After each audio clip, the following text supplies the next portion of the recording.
That's a good thing. It's not raining. I'd like to say it's raining men. Hallelujah. So I have one kid away in Indiana at camp for an entire week, and I have no way of knowing what she's up to, and it's more than I can handle. The public comment I'm over it. policy is there. So It's been 3 days. When I was a kid, I'm one of 6 kids, Jen. Yeah. My mom sent us away to camp, and then she would close the kitchen, literally close the kitchen for 8 weeks. And she goes, the kitchen's closed, I'm not cooking, I'm not doing dishes, kitchen's closed. So if you're home, kitchen's closed, no kitchen. You'll starve to death. Yeah, you go, there's places to go eat. The kitchen's closed. Damn. You can go to country kitchen. You can't go to my kitchen. Go to Stasha's, you don't know what Stasha's, you remember Stasha's? Yeah. That's funny. Well, this is first time with a camper away. She's 10. I'm gonna. How'd you do it? Did you hear from her at all? Or? I'm gonna try It's only my been, hardest to I dropped her off on Sunday. because So otherwise I don't. the letter hasn't made it. She obviously didn't get right to letter writing. That's the only thing I have It's to go Tuesday and not back on the letter. to. See, my boys Proud. didn't go to camp because they stayed home and played baseball. Yeah. But my daughter went, and she went for 5 years. The first 2 she liked it, and then she didn't like it. But we said, what are you going to do? You're going to be running around the baseball games, you just stay home. Because we're going to, like, my kids were playing intense travel. So you want to really do that instead of going to camp? And so she went for 5 years. She's so no. She hated it. She still hated it, but it was better than going to baseball games. Yeah, so my little guy is 7. He's old enough to do the AIDS travel. And I don't know that I want to start that crap yet. Anyway, there's plenty of time. He's just huge. Oh, yeah. He hits the crap out of the ball. How does this work? What's up? Just give out your microphone right behind you. So don't talk smack. Don't talk smack. Not Brian Rose. Oh. But, Should we invite Ronnie? oh my God. It's so toasty in here. Got a little nervous it wouldn't be big enough. Does Brian already invited Brian invite Brad? It's good to be prepared. I had fun with Danny. I had fun with Danny that time. He's not much of a kid We'll anymore. change it in 1 second. The good kid. Who would say the good kid? Good kid. It was Jeff Wilcox. No. It was Lou Pedro. Yeah. Vince Lloyd used to call him that too. and then okay. I have to go. It's my wife's birthday today, so I have to go. We Barney. Oh, we have come on. What? We did. So I'm of the committee. Listen, it's my wife's birthday. I want to get in trouble tonight, so shit. Give me a trouble. Let me call Barney. And I remember too. An historical society meeting. Let me just call. Let's see here. Where's the cheat sheet? Who's this?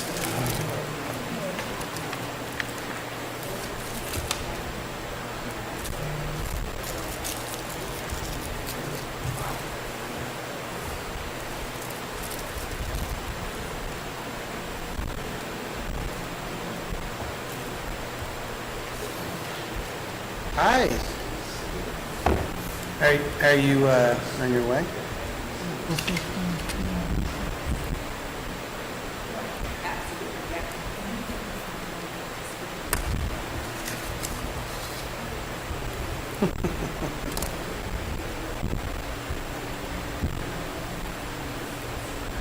Okay. So 5 minutes? Okay, thanks. Bye. He said there was chaos in traffic. Really?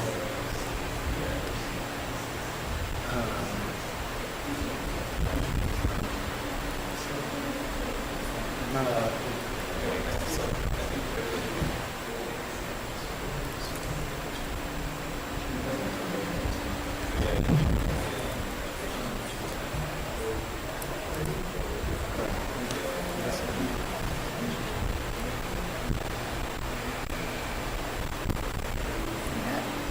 The top of my head is sweating. Eyes are red. The top of your head is? Your eyelids are sweating. No, but my eyes are still like super red. Oh, this morning, I don't know, like having some weird reaction. Oh, I'm Allegra. I'm on Allegra patrol. Oh, you know, that's the thing. I haven't taken my allergy medicine in a few days, but maybe that's it. It comes back with a vengeance. But they're not itchy. Are we doing anymore. the closed? I got new contacts a few weeks ago. I don't think so. Sandpaper for your Do we have any eyelids. closed? Yeah. Okay, no.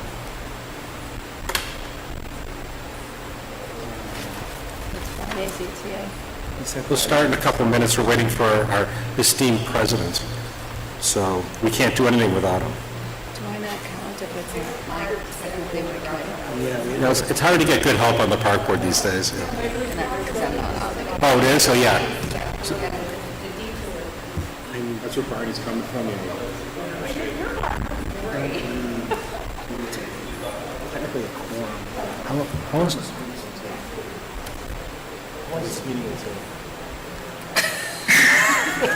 Asking the wrong guy. It depends on how many questions you have. And I don't have any. Oh, yeah. I promise not to add it. It'll be at least a minute. I have to get a present. I promise not to add What it. is it, her birthday? Yeah. Come on. Like, I have a daughter who buys presents for me now. I don't I get know. presents. It's so good. Your daughter does? Oh, yeah. The longer you wait, though, the dollar value goes up. No, my daughter, she takes care of it like a week before she goes to get her. Took care of it. Yeah, I know. She has my credit cards. Is that great? But I'm just saying, like, it's the holidays, you don't have a That is gift yet, great. you'll pay like $10 for an apple at that point. Like, you're just over it. Literally, I haven't bought a present. Probably 26, probably in 8 years. This last night I bought a present. Wow. Is that great? We basically train I'm men gonna tell to you, not. because I not never right. get it right. Oh my God. Very rarely. I'm terrible. I'm just not good at, like, gifts. I give them, I'm Claire from Modern Family. but you know what I get? I give the I worst go, gifts. My husband makes fun of me all the time. He what? I'm like Claire from Modern Family. Claire Dunphy, I give the worst gifts. And he makes fun of me all the time. So, 1 year we just got bought lawn furniture for Mother's Day. I made the biggest mistake. I bought her like glasses and a picture for outside. She was going to kill me for Mother's Day. So next year I got her oven mitts. Okay, but I put Lori's shoes gift certificate inside the mother. So she opened up with the oven mitts, and she was ready to kill me again. Almost beat you to death with oven mitts before realizing there was a gift in there. Usually, as long as I couple up really nice flowers, I'm good. Usually. You know, just go to shop flowers, and they go to Jewel. You're right. Jewel's the best. really Sunset are. flowers aren't good. No, Jewel has the actually, best shop. I go to the, I swear to God, I go to the Jewel on the corner of Willow and Waukegan, and for some reason, they always have these beautiful roses. Yes. Every time, she goes, where did you get these? And they're reasonably Florist. they're reasonably priced too. Right. They're reasonable. Yeah. They're reasonable. But I mean, I'll So get her. my birthday is May 11th, which is like right by Mother's Day, and our anniversary is May 12th.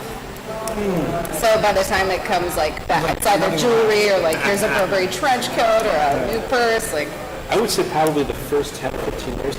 I used to also, I'm a romantic guy. I used to write her a poem. Yeah, but I haven't done that in a long time. it's poem time No, I can't. on the dashboard on the way. I used to write poems, yeah. Where are you going for dinner? She wants to go to EJ's. So I go to EJ's. To where? EJ's? I don't know. It's a steak place near Old Orchard. It's the best. It's like Cruiseville and Where is it? It's by Old Orchard.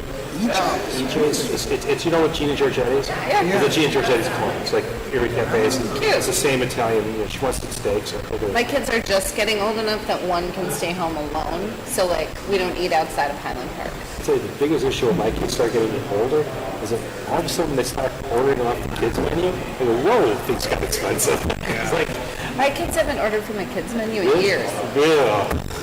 That was a big changing point in my life when they started ordering. Well, how about now that they order drinks? They're way worse. Oh, no, it's even way worse. I know, trust me. Forget about the $40 steak. I know, I have 3 drinks and I that's... have 4 people. My wife, I go out and I'm paying for 7 people to drink. Look, forget about that's always more than... Free party at home. My parents are getting married in October. Yay! I got a kid getting married in October. Yeah. No, that's Sorry, what I where told the you. heck is Barney?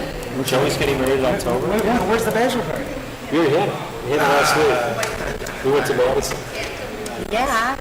Ooh, Bucky. Yeah. Okay, Barney. Okay, let's go. We're going. I'm sorry, we're going. Okay, this is ridiculous. I don't care if Barney's not here, we're going to go. Okay, so I'm going to call to order the Finance Committee meeting of the Park District of Highland Park for Tuesday, July 20th, 2021 at 4:12 p.m. Roxanne, can you please call the roll? Commissioner Bernstein. Here. Commissioner Freeman. Here. Vice President Grossberg. Here. I'm declaring a quorum. So the first item on the agenda is public comment for items on the agenda. So is there anyone from the public who wishes to speak and provide public comment at this time? Yes, sir. Oh, then I got to read the whole. Okay. So the Park Board of Commissioners welcome public comment during regular workshop, committee, and special meetings. Pursuant to policy number 2.06.14 of the Park District Policy Manual, the Board has adopted and approved the following ordinance regarding the rules for public comment. Number 1, all speakers must sign in. I guess you have to sign in, but I'm going to sign you in anyway, okay? All right, including the name and address, and you sit we have a place to sit right there? Okay, sit at the table/podium and speak into the microphone and state their names before addressing the board. Number 2, each person or representative is limited to speak only one time, we'll see what about that, unless the Park Board President or the presiding officer, which is me, determines that allowing a speaker to address the board more than once will contribute new information germane to an issue on the agenda for that meeting. Number 3, all comments from the public will be limited to 3 minutes per person. The President or the presiding officer reserves the right to suspend or limit the length of the time public comment may occur without prior notice. Number 4, no debate or cross-examination of speakers is permitted. Comments should be directed to the Park Board Commissioners only.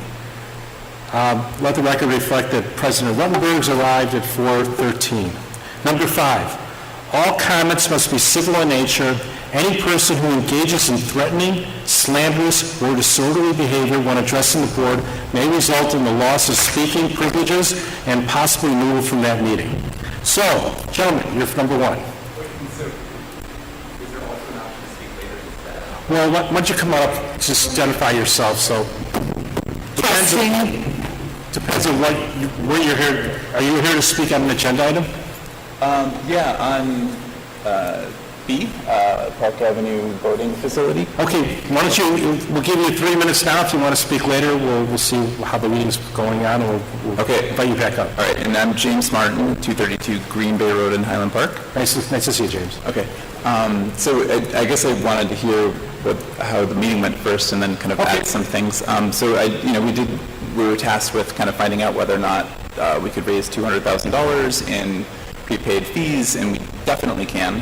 But in addition to that, I talked to people at the Lloyd Beach area, and apparently their park district is very well organized, and last year they raised something like $250,000 based on their auctions for auctioning off the things, and you guys are probably in touch with them, right? Okay, just doing all that.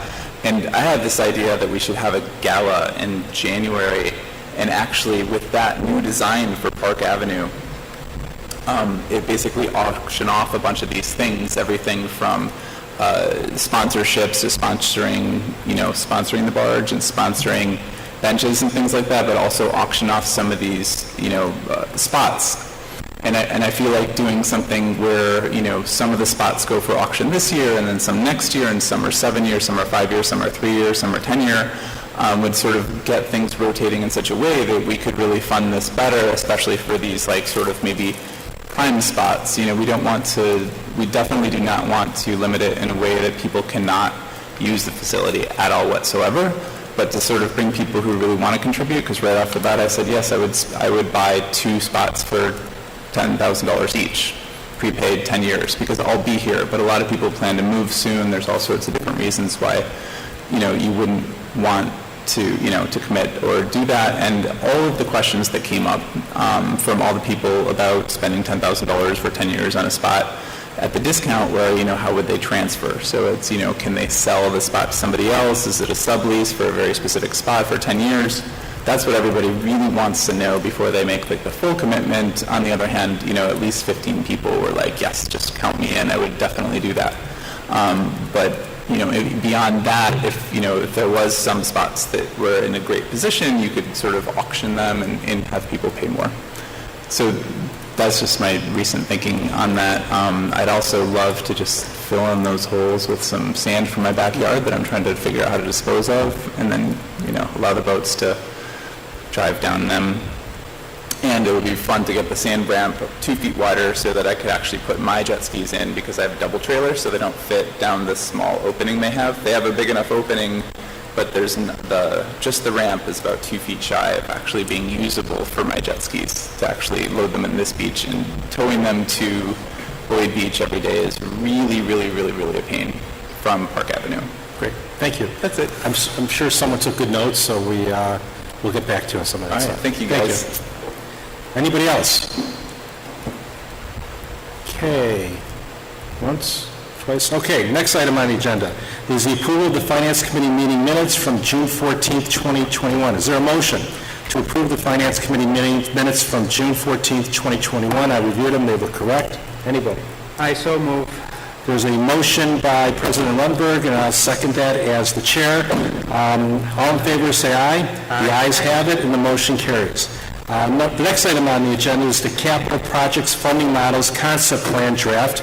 I see we have 4 sub-items within this agenda item, so we'll start with the first one, which is number A, which is the updated 5-year Capital Projects Funding Model. Director Romes and Director Peters to present. Okay. I am looking. I think it's PDF'd. Oh, so I can't do. It looks like it. Okay. So in that case, Your fancy transition. I know. You want to give me just a second? I'll pull up the one I actually want. Sorry. Not that all my transitions made it in, but this will be better. Okay. All right. That looks great. Okay. Good afternoon. Did you want this on? Yeah, you should have it on yours. It's not live, but you should have the... PMA funding model? Yeah. Whatever, I can look at the screen. And it's the PLA funding model that says 7.20.21. Got it. I can't see it. I got it. I don't see it. Okay, floor is yours. Okay. All right, so we're going to go over our capital projects funding models and concepts. And just to remind people, this is a draft. Our capital projects are always ever-changing. Okay, so first we're going to go over the updated 5-year capital projects funding model and our presentation goals.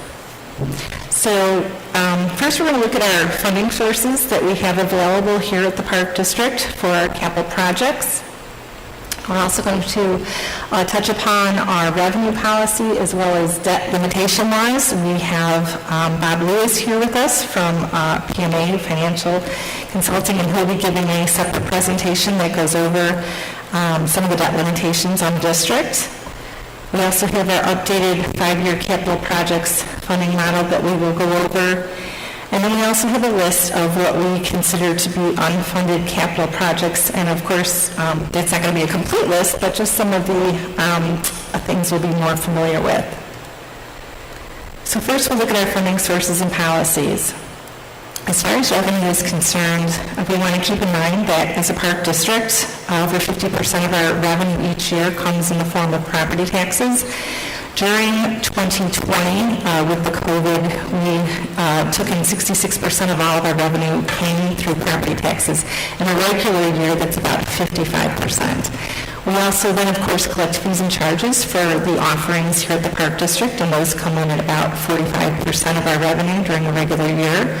We also have grants that come in, and those can range anywhere from $1,000 to several $100,000, depending on what the grants are for. We do accept donations at the Park District. Those come via our 501c3. Well, it's on our 501c3, but through the Parks Foundation of Highland Park, people can make donations to be used at the Park District and designated in a way that they want spent. And then finally, we do have some investment income, although that has been dwindling lately due to significantly low interest rates currently. We can also issue debt as a source of funding. And then when working with revenue and debt, again, we have to keep in mind the district's revenue policies as well as debt limitation laws, which we'll touch on in a few minutes. Now we're going to look at something we're pretty familiar with, our capital fund 5-year funding model. Jen, this is probably the first time you're seeing this, so we're going to walk through it so you understand it. This is ever-changing, so is a draft. So we want to start with this $11.4 million, which was the ending fund balance in the capital fund at December 31st, 2020. So that's what starts the year for us, 2021. We anticipate at the end of 2021 and as budgeted that we would transfer $1.5 million from the recreation fund to the capital fund. We have added to our capital fund, and actually let me back up for a minute. This funding model is for all tiers 1 through 5, so it's maintaining and improving. And I know, Kelly, you always like to look at the last page of the book first, so you're going to see that we're actually in the black right now with the way this has been prepared. And the reason for that, we have made a few tweaks to this. One of the tweaks is right here, transferring, oh boy. Let's see if I can get that back. Sorry about that. We are showing the transfer from the general fund, and that is something the Park District has not done in well over a decade. But with everything that happened during 2020, we were very conservative with our operating funds. We were conservative with spending them. And then given trends this year, we feel that we will be able to not only transfer the $1.5 million from the recreation fund at the end of this year, but we also believe we can transfer $1 million from the general fund at the end of this year to the capital fund. We're also anticipating transferring roughly $500,000 from the special recreation fund to the capital fund for special recreation projects that we feel we will complete this year. And then this number is a little bit modified, this $5 million in actual capital project spend. We know we have delayed some projects, so those got moved to 2022. And we did have some bids that came in lower than what we had originally budgeted. So that's kind of where we stand, where we think we stand for capital projects for 2021. And so that gets us to the ending fund balance for capital projects at the end of this year at just over $9 million. And so, again, John, just a little bit more for you. We copy this scenario year after year for 5 years. We are, again, in 2022, showing a transfer from the general fund of $1.5 million. And once we do that, we probably will leave the general fund alone to just slowly accumulate over time then. We also plan on budgeting $2 million transfer from the recreation fund for each of the next 4 years. We have the best figures we could have based on the budget for 2021 dropped in for special recreation transfers, as well as our spends for capital projects are really based on the 2021 budget. Of course, we're working on the 2022 budget right now, and so as that becomes more solid, we will be able to update these numbers. The only other item of significance is we do anticipate that we will be able to issue $5 million of bonds in 2024. And so again, that would show that we would be able to fund all currently budgeted capital items that are designated as a tier 1 through 5, which would be maintaining and improving. However, if we go to the next slide here, we can see that we have many projected unfunded major capital projects, which we consider to be $1 million or more. This is not meant to be all-inclusive, but just some of the bigger ones that we're probably all familiar with. We have Westridge Center, and so none of these are in that capital plan that we just showed you. These are all outside of that funding model of $12 to $15 million, and that tier designation is a 1 through 3, which is our maintaining tier. We have the Park Avenue Water Boat Ramp, which is budgeted at it's not budgeted, but we feel would cost $1.5 million. It would also be a tier designation of 1 through 3 as a maintaining item. We have the Park Avenue Master Plan, which is $2.5 million, and that would be partially the tier 1 through 3 and partially tiers 4 and 5. We have that broke down a little bit later in the presentation. We have athletic turf fields, which would be about $2 million, and that would be considered an improving item, so a tier 4 or 5. We have the Sunset Woods Park Master Plan of about $4 million, which would also be a tier 4 or 5. And we also have the Golf Learning Center at $2.5 million, which would also be an improving project, a tier 4 or 5. So we have a grand total of somewhere between $24 and $28 million of unfunded major capital projects on the list. So with that, we would ask, how will we fund these projects? Let's just stop right there for a second. Okay. Let's just entertain any questions from any of the board members. I'll start. Jen, do you have any questions? No, not yet. Terry? I just, you referenced, going back, that that these are not budgeted, and then you said, you mentioned a $2.5 million number, and you said we're going to talk about that later for Park Avenue Master Plan, is that right? Yes. We've gotten some information about that then? So we are going to take that $2.5 million and break it into what we feel would be maintaining versus improving. But for this preliminary discussion, at this moment, we didn't break it out. Okay, but that number is an educated guess, or is okay? Sorry, so we have received an opinion of cost on the Park Avenue Site Master Plan from the Coda Group.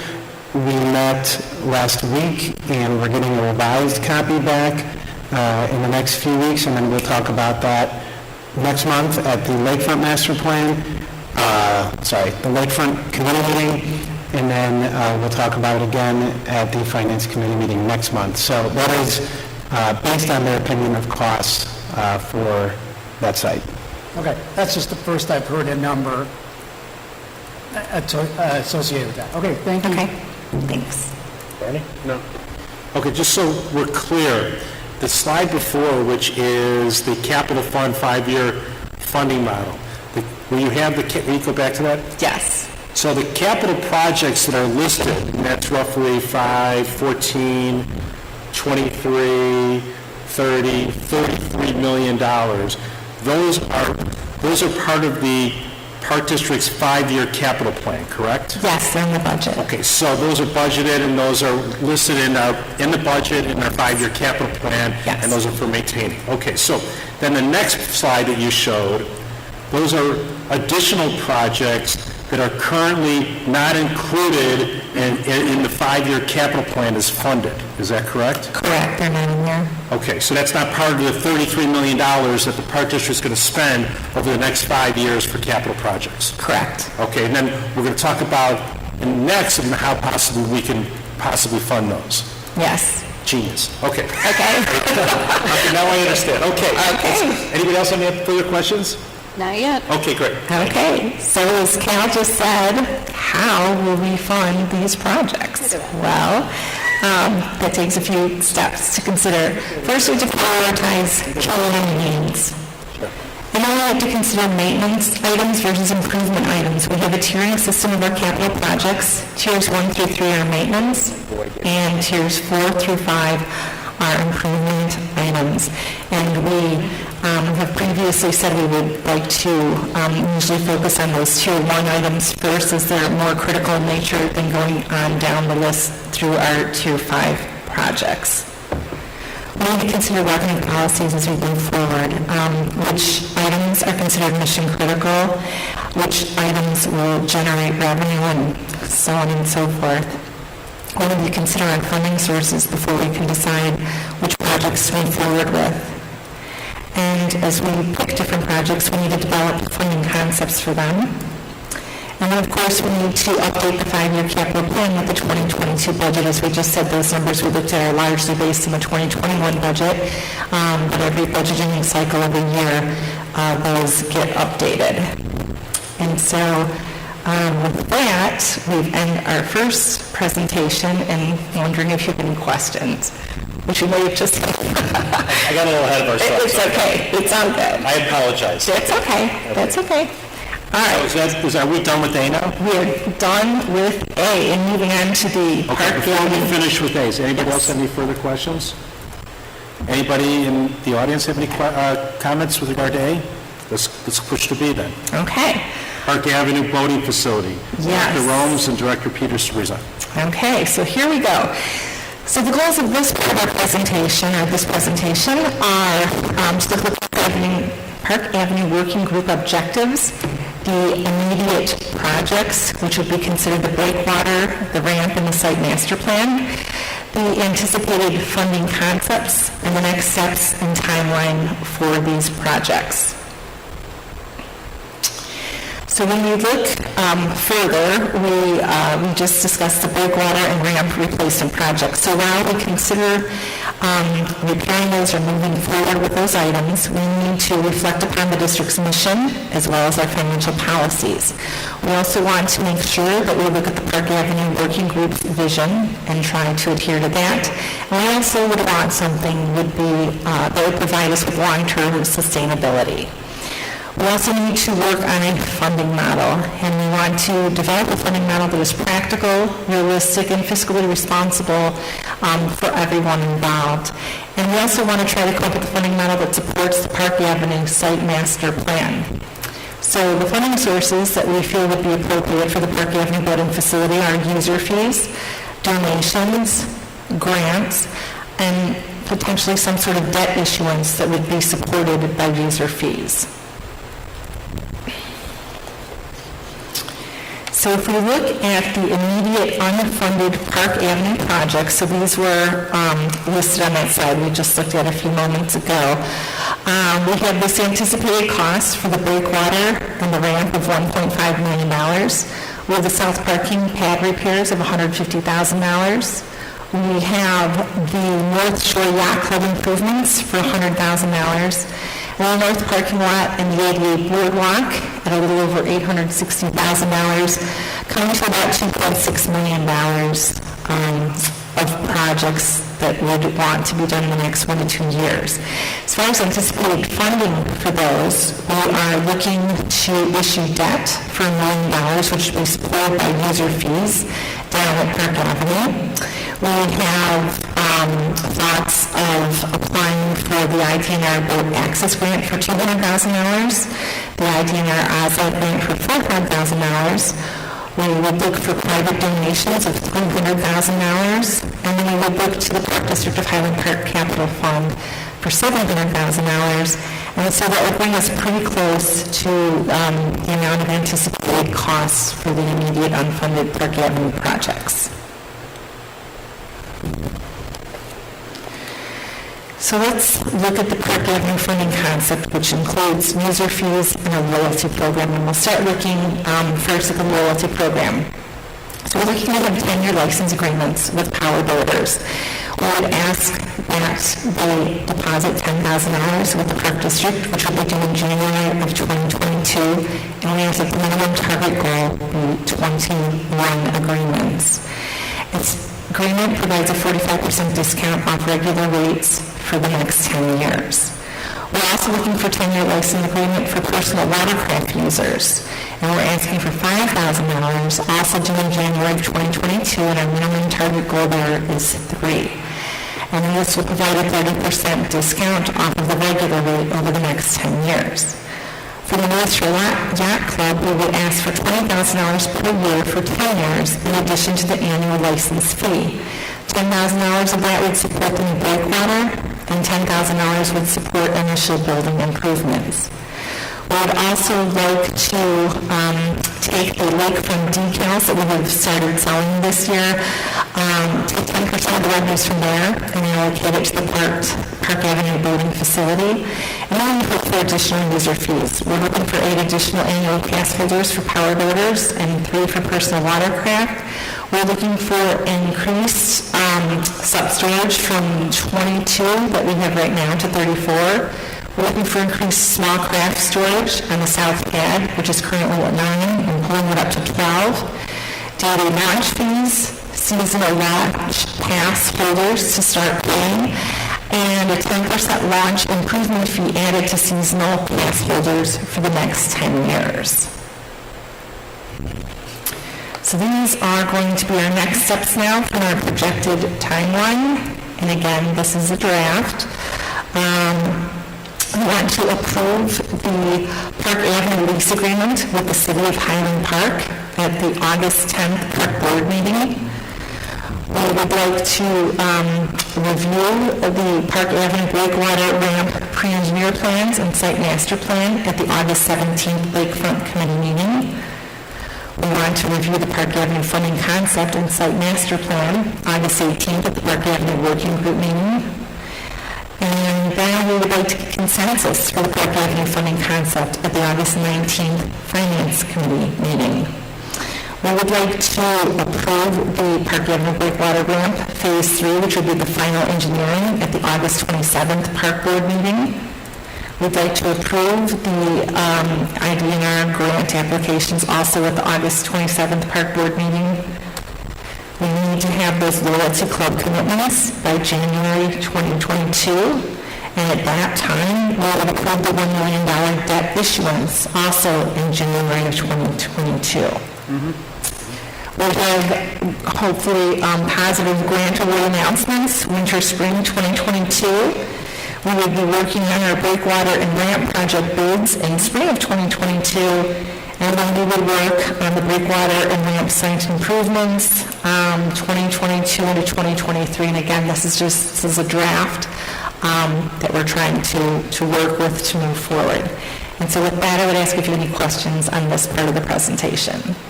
Okay, let me begin by just asking Barney this. This is the first year for me, but I joined the yacht club this year, so I just want to put that out there as a matter of record.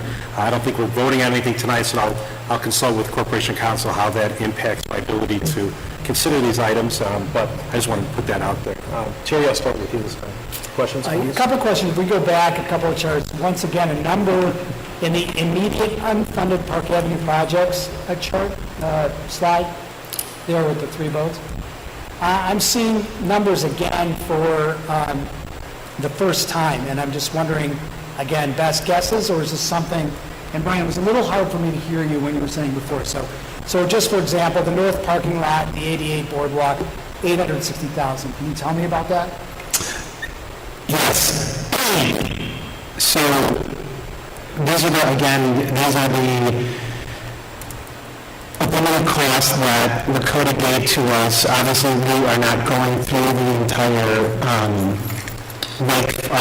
Park Avenue site master plan this evening. That'll be at our next Lakefront committee. But in general, that is to address the north parking lot, the immediate entry as you enter into that parking lot, as you drive down Park Avenue, to improve the aesthetics of that entry.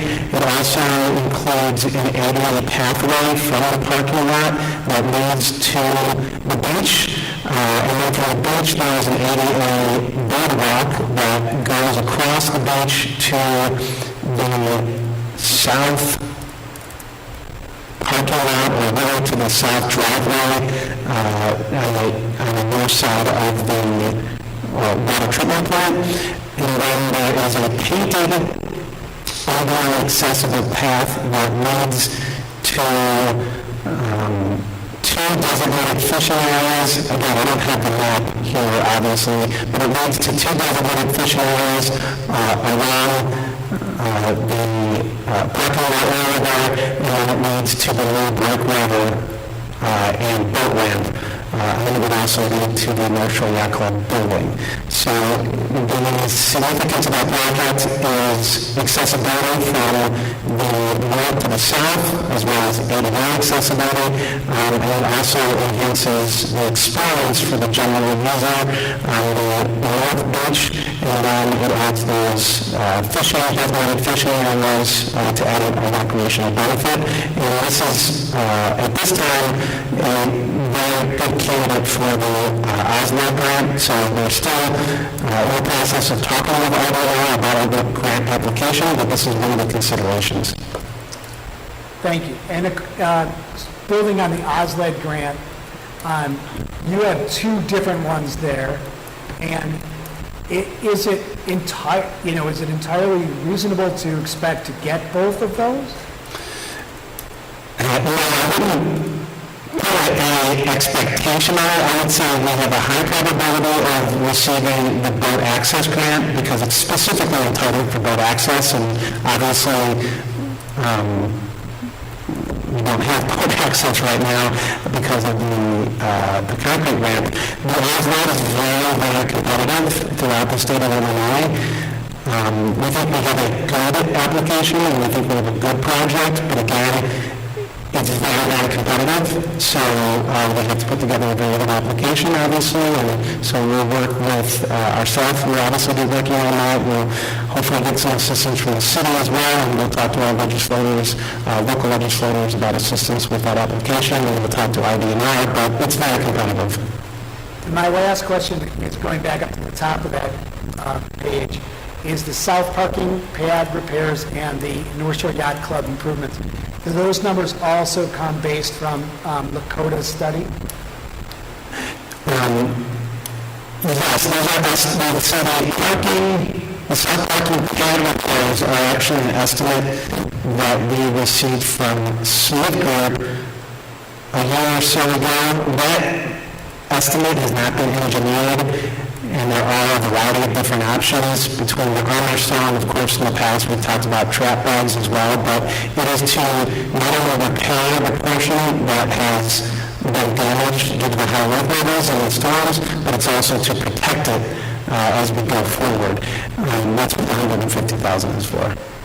And then the North Shore Yacht Club improvements, there were a variety of improvements that were included in the Lakota plan, and this initial $100,000 was what we considered to be portions of the deck, a new deck for the site. They really worked with the North Shore Yacht Club on those improvements. Thank you. Bernie? None at this time. Jen? None for me, thanks. Okay, couple questions. With regard to the Lakota master plan, so is included within these anticipated costs to implement the master plan? So, not the entire master plan.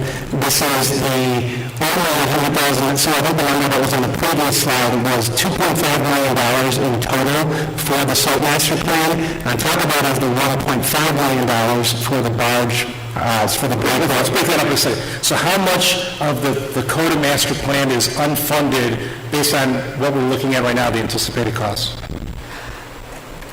I think we have that broken out.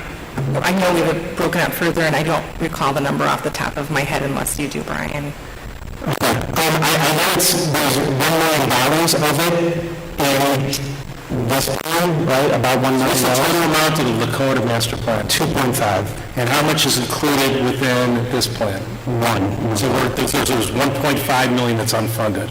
Correct. Yeah. Okay. We don't have a model for that. Okay, so I'm not asking for a presentation tonight, but somewhere along the line, can we get a presentation of what's included within the anticipated cost that you're taking from the Lakota master plan and what's unfunded? And who made the determination what to include in the anticipated cost and what to make as unfunded? Yeah, so at this point, this is just a staff recommendation. We'll bring this to the Lakefront Committee and then back to the Finance Committee next month. Okay, so when you come back to the Finance Committee, because I probably won't go to the Lakefront Committee, but when you come back to the Finance Committee, you make that presentation, what's unfunded and what's funded, part of that Lakota plan? Yes. Okay. Next is, with regard to the loyalty program, which is the next slide, how does that fit into the anticipated funding in the previous slide? Can you go to the previous slide? Oh, I'm sorry. Yeah, okay, so how does the loyalty program impact the anticipated funding? Because I don't see a line item for that. So I can comment on two things, unless you want to go first. No, go on. So the loyalty program accomplishes two things.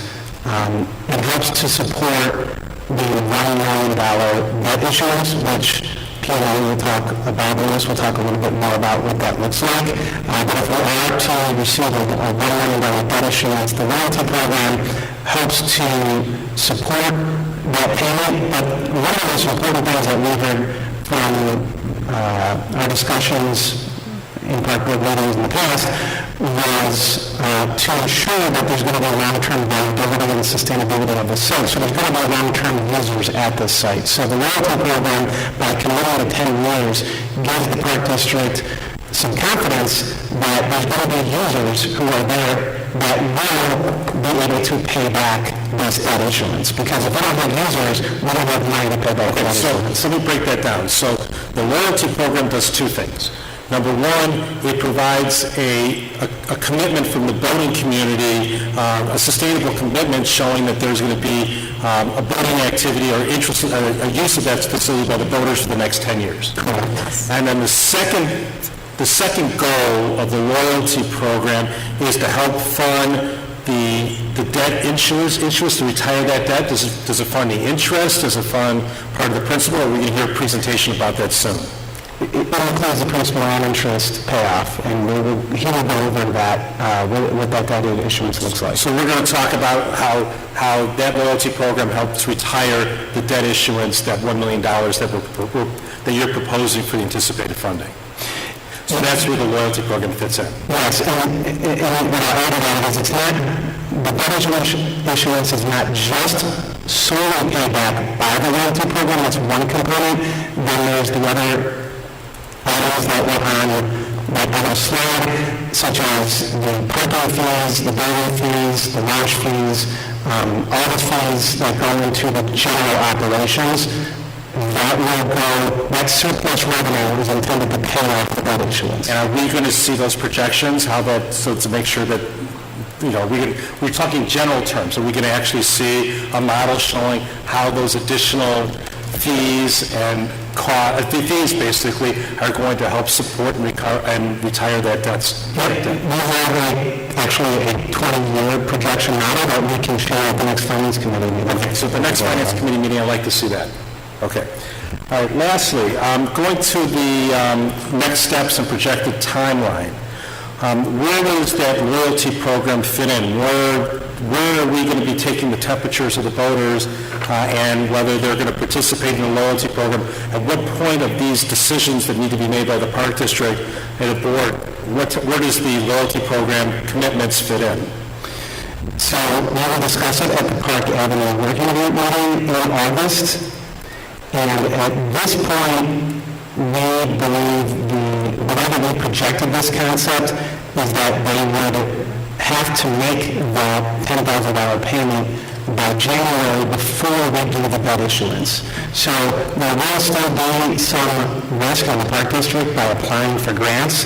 It's not as significant a risk as getting a debt issuance, but obviously we would have to apply for those grants in August, and then we anticipate issuing a debt once we have those commitments from the voters. So I'm looking at this timeline. Where on this, what dates are you looking for Park Board action and votes from the Park Board? It will be at the Park Board meeting in August, so August 27th. Correct. So what you're telling me, or telling the board here, or this committee today, is that on August 27th, when the Park Board has to consider and vote whether to approve and fund final engineering, that we will not have any type of feedback with regards to the loyalty program when we make that decision? We don't have feedback. We won't have any commitments. Projected right now, we will not have commitments, financially speaking. So, Unless we, we can discuss other options such as commitment, written commitments, but this model does not have us asking for financial commitments. so how much, and I don't remember, how much are you asking the park board to commit to fund on August 27th prior to having the loyalty program being implemented? So the park board will have to approve phase 3 of the engineering, which is the final engineering for the back on the ramp, which I think was estimated to be somewhere around $25,000 remaining in that. We're not sure yet because we haven't seen the preliminary engineering, but we will know that at the Lakefront Committee meeting and Finance Committee before that board meeting. We will have those numbers. We will have those presentations. So then we'll be asking our board to commit to that. And then when we apply for the grant, the board is essentially committing the entire funding of those projects. Now, of course, again, it's a risk if we're not 100% committed, because if we pull out of those grants, and it's always better to pull out before we receive it, but we don't believe we will have received that by January, which is why we chose January as a date. We want those commitments before we have to sign an agreement or be awarded that grant. So, Okay, all right, let me just unpack that for a second. So I understand this, is that, one, you're asking the park board to vote on August 27th with regard to the balance of the final engineering, which is approximately about $25,000 or $30,000. So that you're asking the park board to do that without any concrete commitments under the loyalty program. That's number one, correct? And number two, what you're going to be asking the park board on August 27th is to approve the IDNR grant applications, and that is the park district committing to doing the $2.6 million project, even if the loyalty program it doesn't come into existence, or the IDNR boat access grant is not approved, or the IDNR OSLED grant is not approved. So basically, it could be a significant commitment you're asking the park board to do on August 27th without those funding mechanisms in place. to clarify the second one, when I said the $2.6 million, yes. So if we're going to get the OSLAD grant, then we would anticipate, obviously the board has a decision, that we don't have to move forward with that. So that commitment would be void because we will not have received the grant. So the commitment is only through the grant if you receive the grant. So if we don't receive all the grants, everything that you committed to other than the engineering, final engineering fees, can be off the table if the board so chooses. So the risk is the $25,000? Yes. Okay, so the risk, so the thing is, the That's the risk you can't get back. so the risk you can't get, but I'm saying the risk is, so what you're saying is that the two grants, the boat access and the OSLED grant, the park district is not committing itself to funding those two things on August 27th if the grants are issued later on. Right, if we do not receive the grants, there's no commitment to do those. Is there any repercussions with IDNR if the park district decides not to move forward with the project if the grants aren't issued? So if we're issued or if We're not awarded. well, if we're not awarded, there's no risk. The only risk is if they're awarded, then if we don't go forward, then we're in trouble. So, depending upon when you pull out, so if you, yes, if you pull out before it's awarded, there's less risk, but if you are awarded it, there's more risk sometimes, especially specifically with OSLAD, because it's such a big grant, but sometimes say you're eligible to apply for 2 years or something. But that's in the grant. When do those grant awards are issued? So, we get a time frame, we never know, it varies, but we anticipate, winter, spring, so it could be January through March of 20... So January, March of 2022? Right. Okay. All right, I'm going to reopen up to questions from any members of the board or the committee, if they have any more. John? Nope. Okay.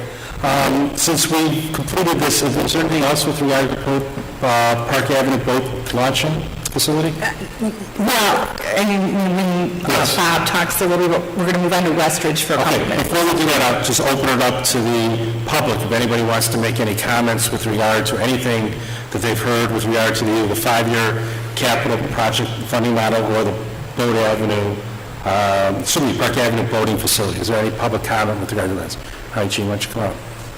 Do I have to read that all over again? I hope, don't make me do that, please. Just your name and the record, please. My name is Jane Sylvan. I'm associated with the Yacht Club and have been for a long time. I'm hoping that there's an awful lot of interest in the loyalty program, but I think we need some more clarification. For example, is that $10,000 a donation, or is it a front-loading payment for just an ordinary payment? That if I wouldn't want to put people in the circumstance of saying, sure, I'll make the $10,000 donation and take it off of their taxes and then find out that was a mistake. So I'm hoping that you can make sure that it is in fact a donation and structure it so I think there's lots of ways to structure it, but to work with some good accountants and tax specialists on how to structure it so it really is a donation. That's my first thought. And my second thought is that there's, in addition to, I think, of course there's no guarantees, but I think that we're going to be able to do the fundraising in addition to the loyalty program. But we aren't graphic designers, for example, that we need a dog and pony show a bit for this. And part of that is the elevator speech. That it can't be that long. And we'd like to work not in a big committee and not this far away, but I think that the Park District has the professional wherewithal to help us put together what that should look like. And the sooner we understand that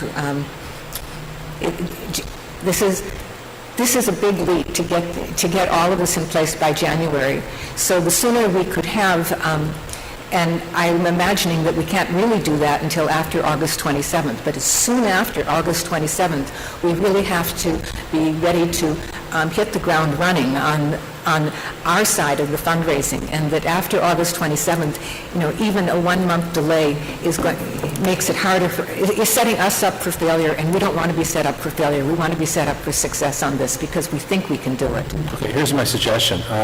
My suggestion is that there's an August 18th Park Avenue Working Group meeting. They can discuss the loyalty program at that meeting and discuss how they're going to present it and package it to the voting community. And I think that's probably the group that's going to do that. But that's still a big group. You know what I mean? Well, they're going to say to use that group to help hone in with the presentation. And I'm sure with our staff they'll figure out a way to do that. That's fine. Okay. Okay, thanks. Anything else, Jim? No, that's Okay, it. great. Thank you. Anybody else? Okay. Next item on the agenda. Oh, I'm sorry. Come on. I don't. 1 second. We have a technical issue here. Wait. Got it.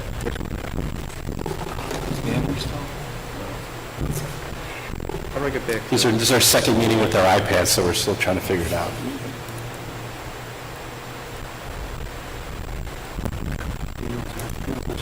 Come on, you're the executive director, you're supposed to know this. Last time. Oh. How did you break it? I hope so. You break it, you buy it. Oh, all right. All right, I'll just look at the big screen. Never mind. We'll figure it out. Okay. Okay. Hi. Okay, hi, Laura Knapp. I am 700 College Place, North Shore Yacht Club Commodore. We're very, thankful and enthusiastic about this plan and the project. We would also like to see the park commissioners enthusiastic about this plan, but I always feel like when we come to the meetings, it's always, there's not encouragement or enthusiasm to put this project forward. So I'd like to see this project put forward like all the other projects in the city. So in order for us to do the fundraising, we really would love to get more support from how to do the fundraising, and as Jean mentioned, graphic design. We feel like this is our 11th hour. We need to do this now. There's not much time, so we're ready to work. So we just need a little bit of guidance. So we hope this is a collaborative effort between the two groups. In addition, the site plan, the master site plan, I don't think has been vetted with the community. Most park projects, I think, with master plans get to have some feedback and maybe phasing and priorities. It would be nice to see that happen with this site plan. I know you mentioned that the working group has taken a look at it and made some comments. The working group was set up, Cal, as you know, with the goal of the boat launch as the priority and the focus of that group.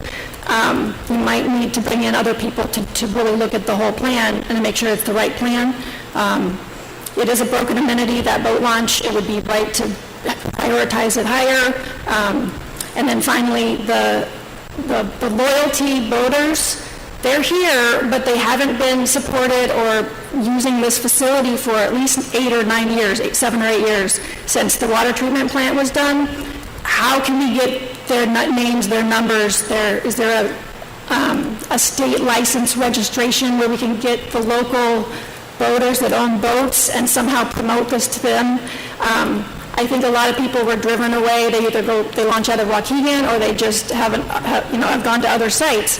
So how can we get them back? I think it's time that we re-engage with them and do a real advocacy campaign. So I'm really supportive of that, and we'll help do that however we can. And I guess that's my final comment. I also haven't seen the North Shore Yacht Club improvements. I saw the initial Lakota group site plan, and it really had negative improvements. So can that be phased as a later project and not part of this whole funding thing that's going on right now? I just don't understand the finances, so I'm hoping to get more information about that as we move forward, because this is a little bit different than the funding plan I looked at before. Okay. Thank you. To follow up on that, so are we going to have I apologize, we're going to have a presentation to the board about Lakota? I hope I didn't miss it. No. So we have the initial presentation will be at the August 17th Lakefront Committee, and then it will be at the August 27th board meeting.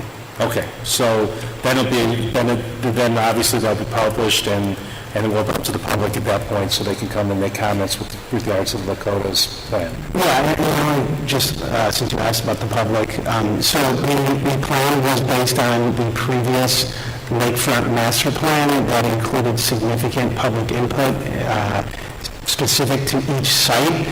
So our contract with Lakota was not intended to do more public engagement. It was already done through that plan, so we had significant number of people participate in in-person surveys as well as some online surveys, and then we also, of course, had our community-wide attitude and interest survey. So, and that was the last thing I wanted to mention in my presentation that I didn't, was that the Global Foundation, Parks Foundation meeting tonight, we already have talked with the Parks Foundation. They are very interested in working with the Berlin community on a fundraising campaign for this, so they are eager to work together on this, and we'll bring it up tonight at the board meeting as well, and I think there probably can be some initial conversations that get started in advance to start to prepare for what will probably be a significant campaign at the beginning of September, assuming that these things move forward.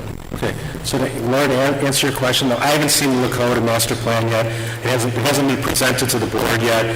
We'll have plenty of opportunity for public comment with that, and I'm sure I'll have several questions also when I get to see it and they present it here. So we're still early in the game on that.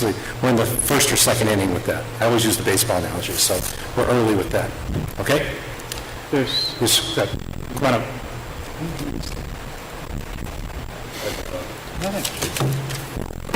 Hi, my name's Jason Metnick.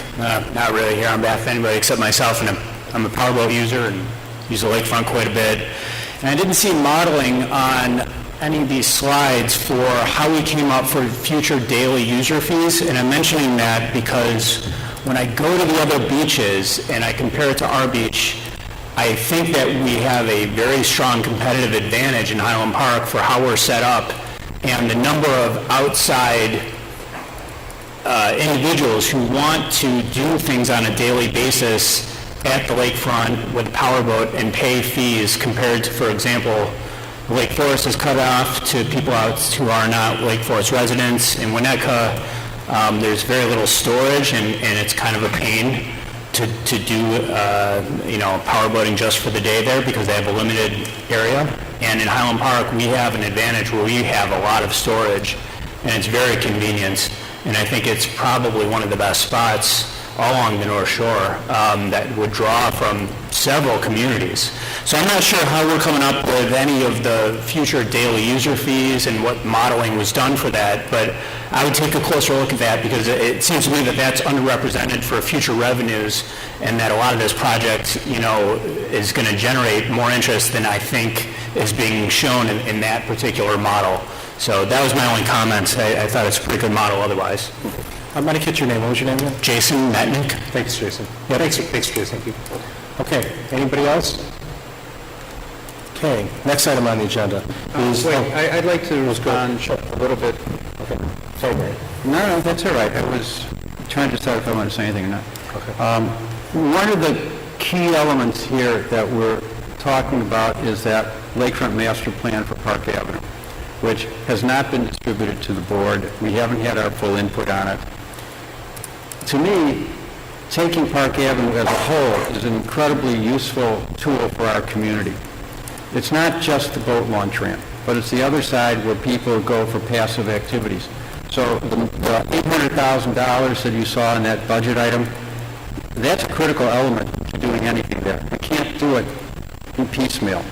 And that's why the costs are going to have to be studied very carefully. And we're not at the point where we can approve, and I don't know if we're going to have it at the point to approve on the dates on the calendar because we haven't seen things yet. So it's a hope that we'll meet that schedule. And that was the only thing I wanted to say. Okay, anybody else? Jen? Actually, Cal, It's here? Go ahead. thank you. Just to build on that, I've had members of the boating community ask me to please consider the entire site because they want to build up public support for the things that, for non-boaters, so that it becomes sort of a holistic effort to improve that entire site so it gets more public support for us to throw more money and support and resources down there. So building on what Bernie said, that whole thing becomes a part of it. And I think it actually behooves the boating community to see it that way, because they're the ones reaching out to me and asking me to promote it in that way. Okay. Anybody else? Yeah, Jen, go ahead. In that vein, I really am interested in what the product will be for the sales pitch. So I know that we approved money for drawings for the next phase. Are we going to have, will that give us something pretty and public ready for wow factor? You're talking about the engineering? Yeah, engineering drawings are just, you're like, great, there's a box. That's I think they're kind of boring, though. Yeah, that's the outcome, but like we did for Sunset Woods, right? So we're like, okay, here's an extra couple thousand so we can get the rendering, the 3D look and maybe, or whatever the case may be. But it's true, like we don't have a lot of time and we need a wow factor and we should consider the site as a whole. So I'm interested in what we can get quickly within there to show the community what it is that we're doing. Because there's people with boats, friends of mine have boats in their garage. And so they're like, no, wait till it's a nicer place or it's easier. No one knows how to sort of jump in there if you're a new boater or whatever. So we need like a big impact, I think, to...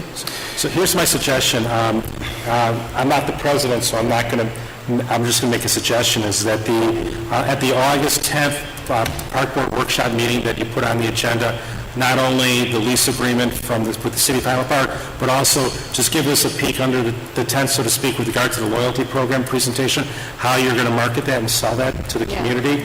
And, a short presentation would be appreciated, and I think, I don't want to ask, we're not asking for it tonight, but I think at that April 10th meeting, if it's okay with the president, that we put that on the agenda.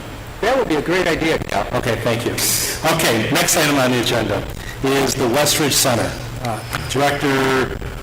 Executive Director Rome's and Director Peters to present.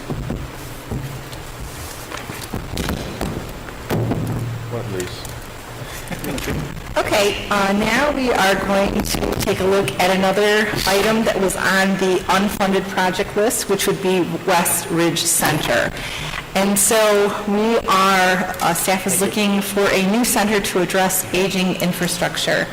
Again, when looking at this, we have to look at the district's mission and the financial policies of the district. We have to look at the long-term sustainability of a new center. And we also want to consider the gymnastics program, general recreation, park school, arts, athletics, and administrative offices.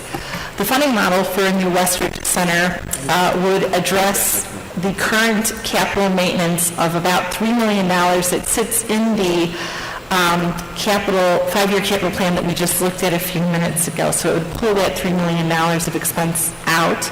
And I'm going to show you what that looks like in just a moment. It also supports the Park District's Green Print 2024 Master Plan. As far as funding sources for Westridge Center, we would consider a debt issuance of $15 million, which would be supported through transfers from the Recreation Fund, and which we have Mr. Bob Lewis with PMA Financial to go over with us in just a few minutes. We would also look for potential grants and potential donations to help support such an endeavor. Do we have any questions on Westridge Center? Yes, why is Brian Rome's leaving the meeting? He asked for permission, and I granted him permission, okay? So, okay. Terry, anything? No, well, I was waiting until after the presentation. Okay. Jen, No question. Bernie? Okay, let's go right into the debt issuance analysis. Director Peters is to present in the absence of Executive Director Rose. Okay, and actually, I'm going to hand it over to Bob. Do you want to switch seats so you can, okay, give me just a second. I'm going to minimize this. Will the witness be sworn? Out of that. I'm going to go there. Okay. I feel like everyone's getting grumpy on me. What? The way you get line of questioning, I could examine it.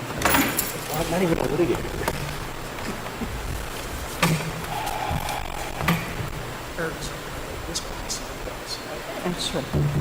True. Well, thank you for having me here today to present this to you. So I'd like to begin my presentations with a market update. I assume most of you are following the market, but I think just a little bit of what's going on in this market might help for context. So this graph here gives you two different data sets. The gray area represents the federal funds rate to give you an idea of what monetary policy was at during certain points in times. Monetary policy defined as what the federal funds rate is. I think we're all aware now that monetary policy is a lot different than the federal funds rate these days with what the Fed does with its balance sheet too. And then you have the lines representing the municipal market, which is determined by an index of AAA rated bonds that is updated on a daily basis. There's 30 data points put out every day, 1 through 30 of the yield curve. What you see graphed here, the 1, the 5, the 10, and the 20. So you can get an idea of the shape of the yield curve and where yields were from a historical perspective. And the lines are close together. The yield curve is relatively flat. When they spread apart, the yield curve is getting steeper. So if you look at the far right side of the chart and you focus in on the 10-year rate, sort of what we use in our market as the index of the index, sort of like the 10-year treasury is now, the bellwether when it used to be the 30-year. So if you look at the dark blue line and you move all the way across, you can see in the last 20 years we're near all-time lows in this index. And the last thing I'll point out on this is, because I'm oftentimes asked, what was happening in those points in time when the rates were changing so rapidly? And I'm not going to go over all 6 of these ellipses. I will just point out 2 of them. One of them is on the far left. That is when the Great Recession started, which was the 20-year peak of this index. That was when Lehman Brothers went bankrupt, which sort of kicked off I shouldn't say kicked off, but it's when the realization really set in that this thing was really bad, and that marks the beginning of the Great Recession. And then the far right side with the COVID pandemic, which I will just highlight here more closely by changing the timeline for the same 2 data sets to begin with 2020. So there in early March 20, when transportation was banned from Europe, the professional sport leagues shut down, park districts closed down their programs, schools went remote. We saw this index go up 4 times. In nominal terms, it went up over 2 percentage points in a little over a week. Never seen that type of movement. Of course, things stabilized within a couple months with the Federal Reserve backstopping the various markets, as well as Congress stepping in and creating its first stimulus package. One of the programs created by the Federal Reserve was a backstop, first ever backstop to the muni market to provide funding for short-term cash flow needs. It was only tapped into 3 times, once by the New York Transportation Authority, the other 2 times by the state of Illinois, which probably doesn't surprise anybody that we had to tap into it. And then we went into some seasonal patterns until the beginning of this year. That was around the time that the vaccine rollout was appearing to be successful. Economic news was positive, another stimulus package, a $2 trillion stimulus package, and then CPI reports were coming out pretty robust, and they've continued to be robust since then. But most people think it's transitory. So while we had that adjustment at the beginning of March, again, we've stabilized and almost come off that adjustment period we had in early March to the point where we're almost near the all-time historic lows. The all-time lows in this index and the entire history of it, which I think goes back to 1990, was in August of 2020. And so the interest rates in our municipal market have never been this low for all practical purposes. Any questions on the municipal market overview? So you're saying this is a good time to go to a bond issue? It is a good time for that, yes. And then is that window, I know you don't have a crystal ball in front of you, What does that window look like for the next 6 months? Does it remain like that? I would say most people would say yes. What do you say? I think it seems like it will, from what the Fed speak has been and what we've been seeing lately. Unfortunately, the COVID Delta variant has caused a significant rally in the Treasury market. We've now seen the Treasury come from like a 170-ish all the way down, I think it was in the 120s, maybe it was back in the 130s today. And our market doesn't move in tandem with the Treasury market, but it kind of takes its cues from the Treasury market. So I think with that, it's likely to stay good over the next 6 months, but I think what would risk that is more signs that come out that inflation isn't transitory and perhaps it's more sustained, and that could cause the Fed to move sooner than later on cutting back on its asset purchases. So far they're just talking about when to talk about the taper, and do they get to the point where they start tapering? And do they accelerate when they might start raising the Fed funds rate? I think those factors would spook the market.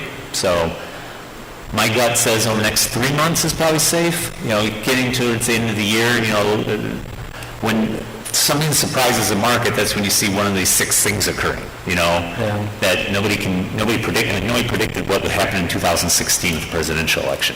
Or I shouldn't say nobody. Most people didn't predict that. And that caused a pretty significant adjustment in the market at that time. Can I say that, Bernie? I know there's a lot more to your presentation, but maybe I'm jumping too far ahead.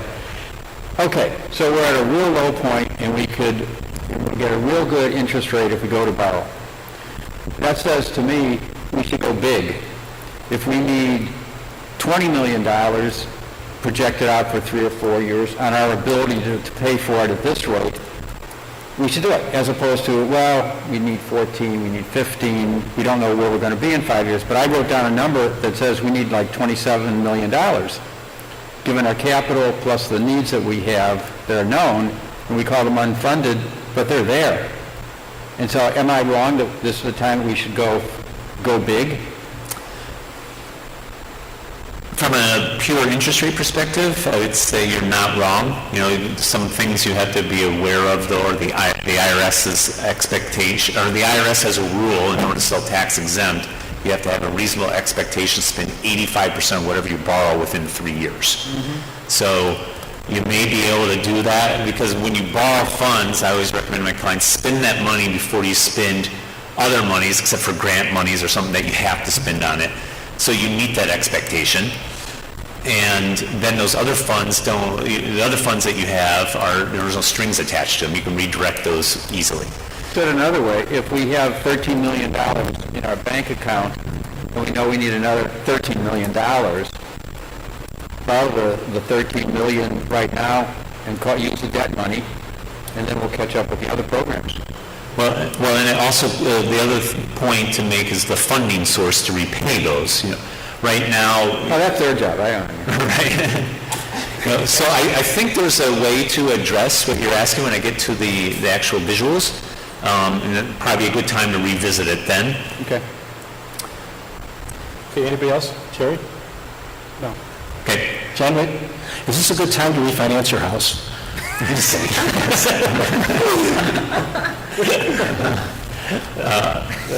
Closing costs. Hey, go ahead. I was just joking, okay? Well, if you listen to sports radio, you hear it every other commercial, right? So slide 6 is just a review of your credit rating.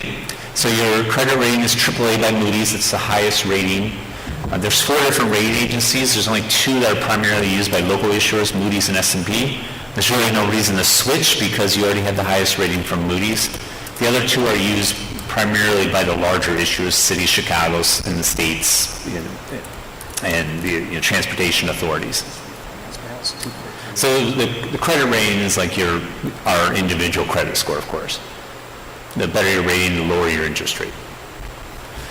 The other thing that's good from a timing perspective, talking about credit ratings, is the state of Illinois actually was recently upgraded by both S&P and Moody's. They're now 1 notch above junk. So if you go back to this slide, the state was Baa3 and BBB minus by S&P, and now they're rated Baa2 BBB, which is still the lowest rating of any of the 50 states, but it's an upgrade. How about the teacher's pension fund? Is that in trouble? Just a little bit. Okay. Sorry, Kate. I guess your Park District salary will have to carry you. Yeah, my Park District pension. Well, and I just started to see the GASB 68 reports for the IMRF pension funds. I don't know if you got your GASB 68 report yet, but they just started releasing them. If you looked at the GASB, that report is December 31st of 68. I have to say a lot of my clients are of 68. December 31st of 18, most of those reports were around 84% funding percentage, give or take. The reports at the end of 19 had jumped to the low 90s. The 3 clients I've seen so far who got their 2020 report, they actually jumped over 100% as of December 31st, 2020. So you guys were already strongly funded, so I suspect yours is even better. Talking about, we actually have a good pension fund in Illinois. So slide 7 is just is an overview of the financing mechanisms available to park districts. And these come from the Park Code and the Local Government Debt Reform Act. So you have the types of obligations that are paid from operating funds or rollover bonds. You don't use rollover bonds, so I won't really talk about what that is. So operating funds, in your case, would be a corporate fund, your recreation fund. And those 2 types of obligations are alternate revenue bonds and debt certificates, which from a source of payment really are essentially the same. Alternate bonds have additional procedural requirements. You have to do a hearing and a petition period. That petition is if 7.5% of your registered voters sign a petition, then have to go to referendum.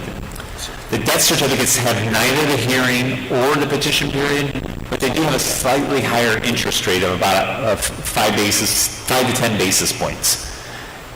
historically, your district has always used the debt certificates because of the procedural ease of selling those. Plus, as a AAA rated entity, which also has a strong, well-known name in the market, Highland Park, your penalty is probably even smaller than that when you go to sell them. It may even be hard to discern on a market-to-market basis.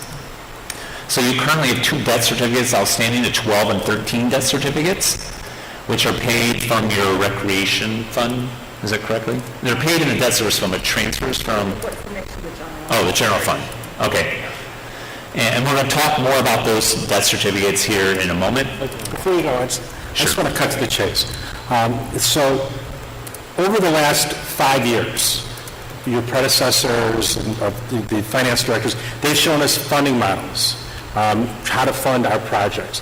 The question I have is, based on the low interest rates that are available right now, how does that impact the funding model? Do we have more capabilities to do more projects? And have you created that model to reflect the lower interest rates so we can go ahead and basically borrow more money to do more, but pay the same amount of debt service we intended to do earlier? Yes. Okay, show us that, please. Okay. Thank you. Let the record reflect, that's what I asked 10 minutes ago. I'm sorry, I'm not used to chairing meetings, so I'm getting used to it. Sure. So, can I talk first? I need to talk about the refinancing opportunity because it we'll do that tails first. into Let's that. do it. Okay, good. Thanks. So your 12 and 13 debt certificates funding capital projects. The interest rates on those certificates are 3% and 2.75% respectively, which from a historical perspective seems low, but it's not as low as what you can get today. And they are callable. About $5.5 million is callable on December 15th of this year. And under tax law, you can close on a refunding bond within 90 days of that call date and have it be tax exempt. So you're entering into that window of refinancing. We estimate the savings to be about $250,000, and we can structure these payments in such a way to facilitate these new money borrowings. So that sort of gets to what both of you were talking about. This slide here just gives you the detail of what the savings will look like if you did it on an independent basis, not considering your new money needs. So this is focusing on the yellow column. That's your estimated savings by year. If you just did a plain vanilla, reduce the payment by approximately the same amount each year. That totals to about $260,000. The next slide shows an alternate, which is what we're recommending, the PMA and the administration, to facilitate your new money borrowings, where instead we re-amortize some of that existing debt certificate debt service. The total savings is still roughly the same, right around $250,000, $260,000. But by doing that, going to this section here, we can facilitate the new money borrowing without increasing the overall payment paid from the corporate and the recreation fund. You currently pay about $1.5 million on your debt certificates. So this slide here shows you your current payments for the 12 and 13 certificates that are at $1.5 million, which are at that level for 2 more fiscal years beyond this year, barring any sort of re-amortization. And they dropped it in $700,000. With the re-amortization of the savings, which you see there right in the middle, we're able to fit in the payment on a new money financing to generate the $15 million for the project that is of this portion of the presentation. Now, we gave you 2 options here. One is to maintain the payment at $1.5 million, but then keep it the same until those certificates are paid off, which would be in about 16 years. The other is to have it at $1.5 million for 10 years, and then drop it to $1 million for the remaining 10 years, so that, and this is where the conversation can deviate to answer your questions, the thought is to create that drop-off so in 10 years' time you could finance additional projects. Alternatively, and the reason why we're going out to 20 years is that's the maximum you can do statutorily on a debt certificate. Alternatively, you could, instead of shortening the financing or creating this drop-off in 10 years, you could fill up 20 years at $1.5 million and get more than $15 million. I think I computed at one point that was $18 and $19 million you could get, and maintain the payment at $1.550 million for 20 years. And then you could use those additional fundings for other unfunded projects. If you wanted to go even further than 20 years, then you would have to switch to the alternate bond, because the alternate bond can go out as much as 40 years. Practically speaking, that's not practical. But I have some clients that go out to 25 years on their bonds. That would net you probably another maybe $4 million. Maybe you get to 22, 23 million. But if you want to keep doing debt certificate, keep it at 20 years, I'm guessing around $18 to $19 million is what you would net. Does that answer your question? Yes, that's my question. Okay. So, from a timing perspective then, it's ideal to do the refinancing and the new money at the same time because you can sell one financing. So you have the 12 and 13 debt certificates and the new money financing are collapsed into one debt certificate sold at the same time. Does that limit the fees also? Yes. Okay. Yes. Now, this next slide gets to the what project is that? The ramp? Yeah, the Park Avenue project. And we looked at doing the Park Avenue project as part of this larger financing or doing that Park Avenue project as a standalone financing. So the timing may not be conducive to doing the Park Avenue project when you do the other ones. But if you did, we estimate all other things being equal, you'd be able to do that financing about $20,000 cheaper over the life of the financing because you'd have reduced fees, plus the $1 million financing would just be sold as part of the larger overall debt certificate. What we would do for the administration is run a separate schedule. We do multi-purpose financing, we call it, and then they could isolate within your budget, within your financial statements. This $1 million is paid from that. So if you just one debt, but you create two silos for that one debt. Correct. Okay. And that's what you see here in the middle, is you'd see the first column is the refinancing and the $15 million, or perhaps more if you decide to fill it up. And then the next one is the $1 million, which should then give you a total payment schedule. The far right column is the standalone financing, again, which if you look at the total is about 20 grand more, and that comes from additional fees because it's done on a standalone basis. Plus, we anticipate the interest rate would be somewhat higher because it's not as attractive as a standalone issue for a potential buyer. The last slide I have is the timeline of key events. So this is really the fastest you could go, and it's set up assuming that you'd want to sell the refinancing or get the refinancing done within that 90-day call window that occurs starting September 15th. You can close after September 15th and be tax exempt. Now you can go buy the call date, and because the call option doesn't expire, it just continues. It's just that every day you buy that call date, you continue to pay interest at the higher rate, and you're taking interest rate risk for longer. So this timeline here would, if the board's in a position that it would do refundings and the new money portion, would have the administration and PMA delivering the credit rating presentation September 13th. Not sure what the straight 12 is there. September 20th, the district would receive a credit rating. September 28th, you would adopt the parameters ordinance to refinance their certificates and to issue the new money portion in the amount not to exceed X, whatever you determine X to be. We would sell it on the 29th, the day after you've granted authority. And on the 21st, that would be the closing. So you would get the 15 million or whatever the number is, and then the funds would be set aside to redeem the old debt certificates on December 15th. If you wanted to tag along the $1 million, you would need to know by the September 28th board meeting, or before the sale on September 29th. So this is, again, all set up with the assumption we sell within the current call window, and the reason for this, again, is to try to minimize your interest rate risk, which, while I don't think there's a lot of risk, you never know. One of the things we talk about the administration is, well, do we just wait to sell everything until we made the voting decision? Well, while you're waiting to sell everything, to try to save 20 grand on the voting decision, interest rates go up and you lose more than that on the refunding and the $15 million that you guys are borrowing. But if we include the $1 million in the debt service, or in the debt, and we decide not to go forward with the voting, we could just repurpose it and use it as something else. It's not segregated, it has to be used for voting, correct? Right, well, you could do that still even when you sold the $1 million independent. Yeah. Because the resolution would be approved to say it's for this or any other park district project. I don't see there's a reason to have additional fees, we just include it within the one. Right. Right, yeah.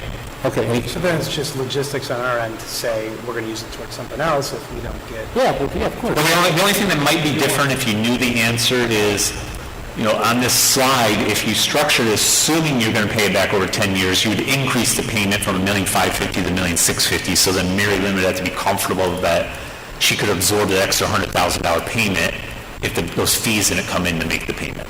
Got it. Questions, comments, anybody? Anybody? Yeah. It's just a lot because I haven't come to a finance meeting in a few meetings, so... And you've been missed.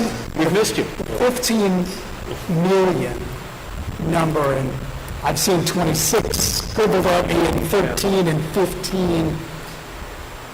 Can you tell me what... Where's it Because get this is tied into Elm Place, West Ridge, right? So we'll have a follow-up. We're getting to that. After Bob, yeah. Oh, We're getting to that. okay. I'd say... There's more. And then there's more. Last thing, I was just emailing Ralph at the foundation meeting that I think I'm going to be late, so... But I went birthday, so I have a curfew, so we have to... May I ask one question? As a follow-up? I'm in a lot of trouble. Is there a schedule that you can give us, guys, that says if we borrow, I'm going to say $18 million, I'm just going to go big. That's another number. I'll 15, I don't care, whatever the number is, including the million, so it's 16. Here's the projects that then become funded. Boom, boom, boom, boom, boom. Yes. You're two steps. And then the $1.5 million, how do you, you're going to show us how you fund the debt service, the $1.5 million on an annual basis? It's $1 million. 100,000. We can't see the number. That's, I'm talking about, if we borrow 15, 18, what Bob was telling us is that we're going to be making $1.5 million payment on an annual basis. How are you going to fund that, how are we funding that $1.5 million payment? Well, you're already making that on the current district. Okay, so just remind us how we're able to fund that $1.5 million. What's the basis of that? Oh, well, right now, it's just replacing debt payments. That's general operations. General fund. And so you're going to be confident that over the next 10, 15, 20, whatever the amount of years, is that we'll be able to consistently afford to pay that $1.5 million on an annual basis for the debt service? Yes. Okay. Yes. But then the corollary question is, what if we made it $1.7 million? Would we be less comfortable? Yes. And we will be less comfortable. Yes, definitely. So it sounds like $1.5 million is the magic number. I do think so. And that's kind of how we came up to the numbers that we're showing you today. Okay, kind of backed in from the amount of the payment to figure out the gross up to how much you can borrow based on the current rates. Right. Right. Yeah, and if you raise it to $1.7 million or some other number, what essentially that's going to end up doing is over time, take funds away that you would be transferring annually for your pay-as-you-go capital. Got it. Okay. One more point I wanted to make is I listened to all the prior conversations with all the potential payments that are being made. The one thing I didn't raise with the two of you is I heard more of the conversations. We probably should at some point should have a conversation with bond counsel about any tax law implications with some of the, it smells like a little bit like private use.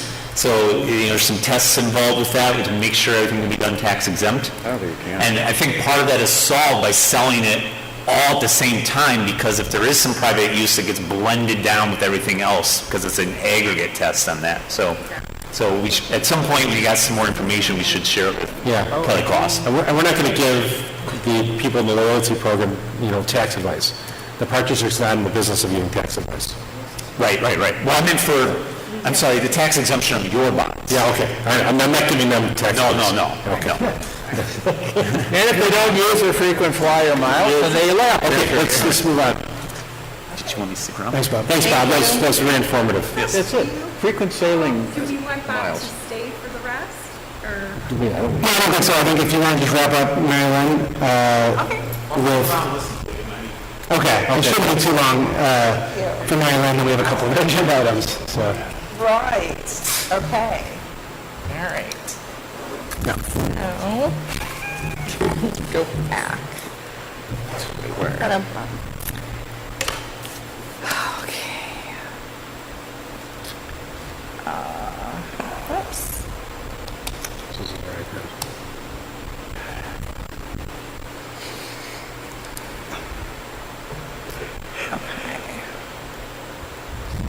Looks like staff's going to be busy.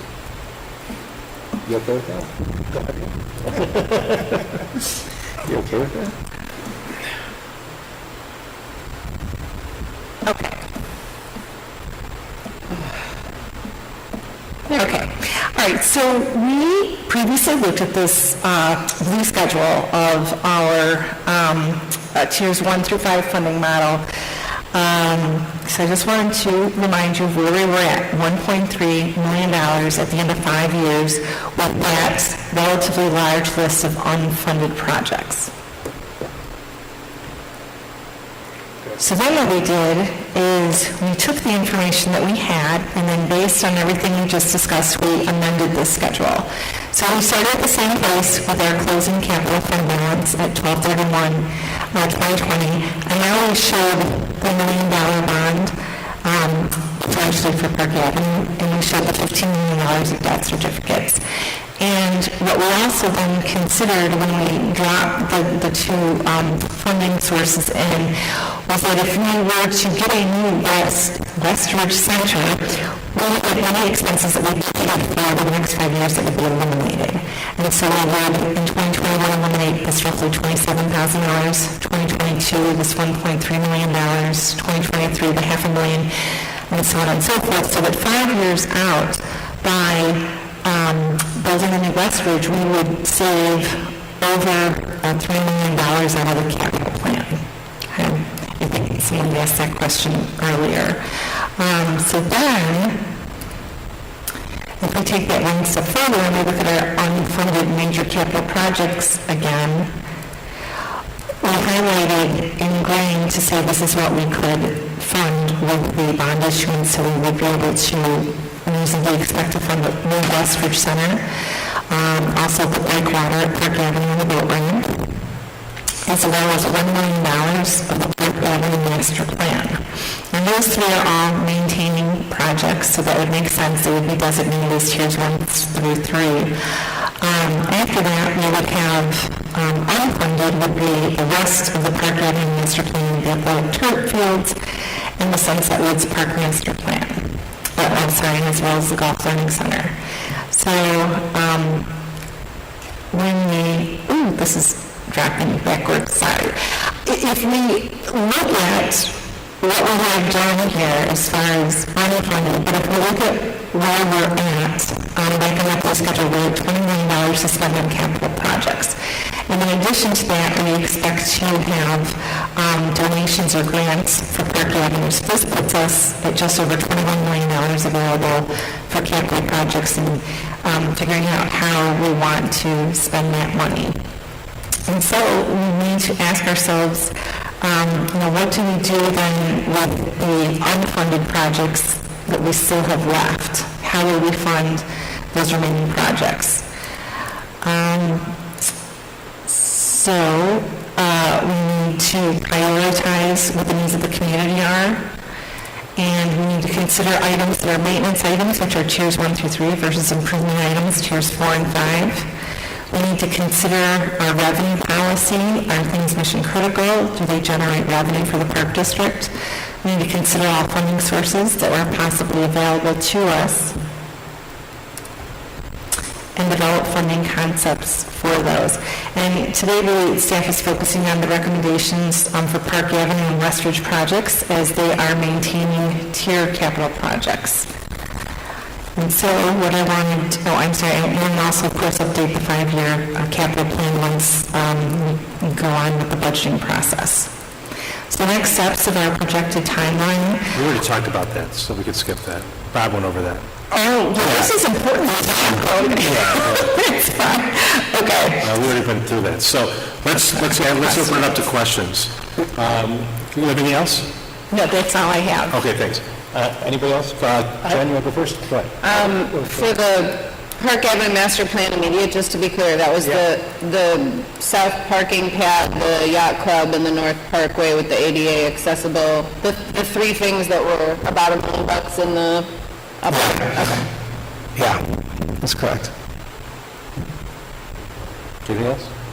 No, that's it. Terry? That was actually one of my questions there. So I'm seeing a 15, a 1, and then was a 13, was that money that we've already targeted for, did I hear that an hour ago, something about 13 million? So for Westridge, we have a range of about $12 to $15 million. We have that. That's budgeted. It's not, well, it's unfunded, unbudgeted. It's unfunded, but it's allocated within the potential debt service. But that's a 13 million inside of this 15 million. It's not an additional. Correct. That's that was my question. Okay, thank you. Anything else? Barney? So just to piggyback on what Terry was saying, so what you're suggesting is that the Park District borrow 15, potentially $16 million, and what that does is basically it does a portion of Park Avenue and provides a new Westridge. Yes. And that's what so the other items regarding the fields, the Sunset Park Master Plan, Golf Learning Center, those remain unfunded even under the scenario that we borrow $15-16 million at this low interest rate that Bob was just talking about. Well, I'll start by saying it depends where Westridge comes in at first. Yeah. And then if we go back,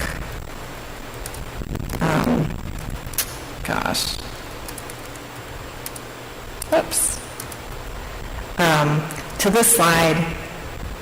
So we basically have that extra potential $3 million depending on where Westridge falls into this, because we've got the $16 million there. What do you have Westridge at in the screen slide? Well, we don't have the Westridge expense in here, because it's on the next slide, but what we have here are these savings. The operational savings. From not having Capital savings. Okay, so and this is pretty much for Jen. When we did the green print, we analyzed every park, every facility, and we kind of identified back then we did tier 1, tier 2 type of projects. We've kind of changed how they're designated, but we looked at this, and the one facility that we pushed out, that there was no funds under any of these scenarios to address, was Hidden Creek. Because every other facility was being touched in some manner. Hidden Creek, it was basically, we were pushing that off 10 years before any type of future improvements would be for Hidden Creek. And I would say that those conclusions that we reached several years ago with the green print, those are probably still true today. Was that correct? I'm going to defer. I'm sorry, what's the next question? Well, we're talking about fields, we're still trying to find an additional $7 million to finish the Park Avenue, the fields, Sunset Woods, Golf Learning Center. But we're not seeing here is the facility that we're not touching. Correct. Is Hidden Creek. Correct. So we have to talk about that, but that's really the funding scenario of 2030. Now, that's the 8 years, 8.5 years, but that was when we would have the next opportunity to refinance part of the debt certificate, and so we would anticipate that Hidden Creek would be the one facility that would want to be dedicated for that purpose.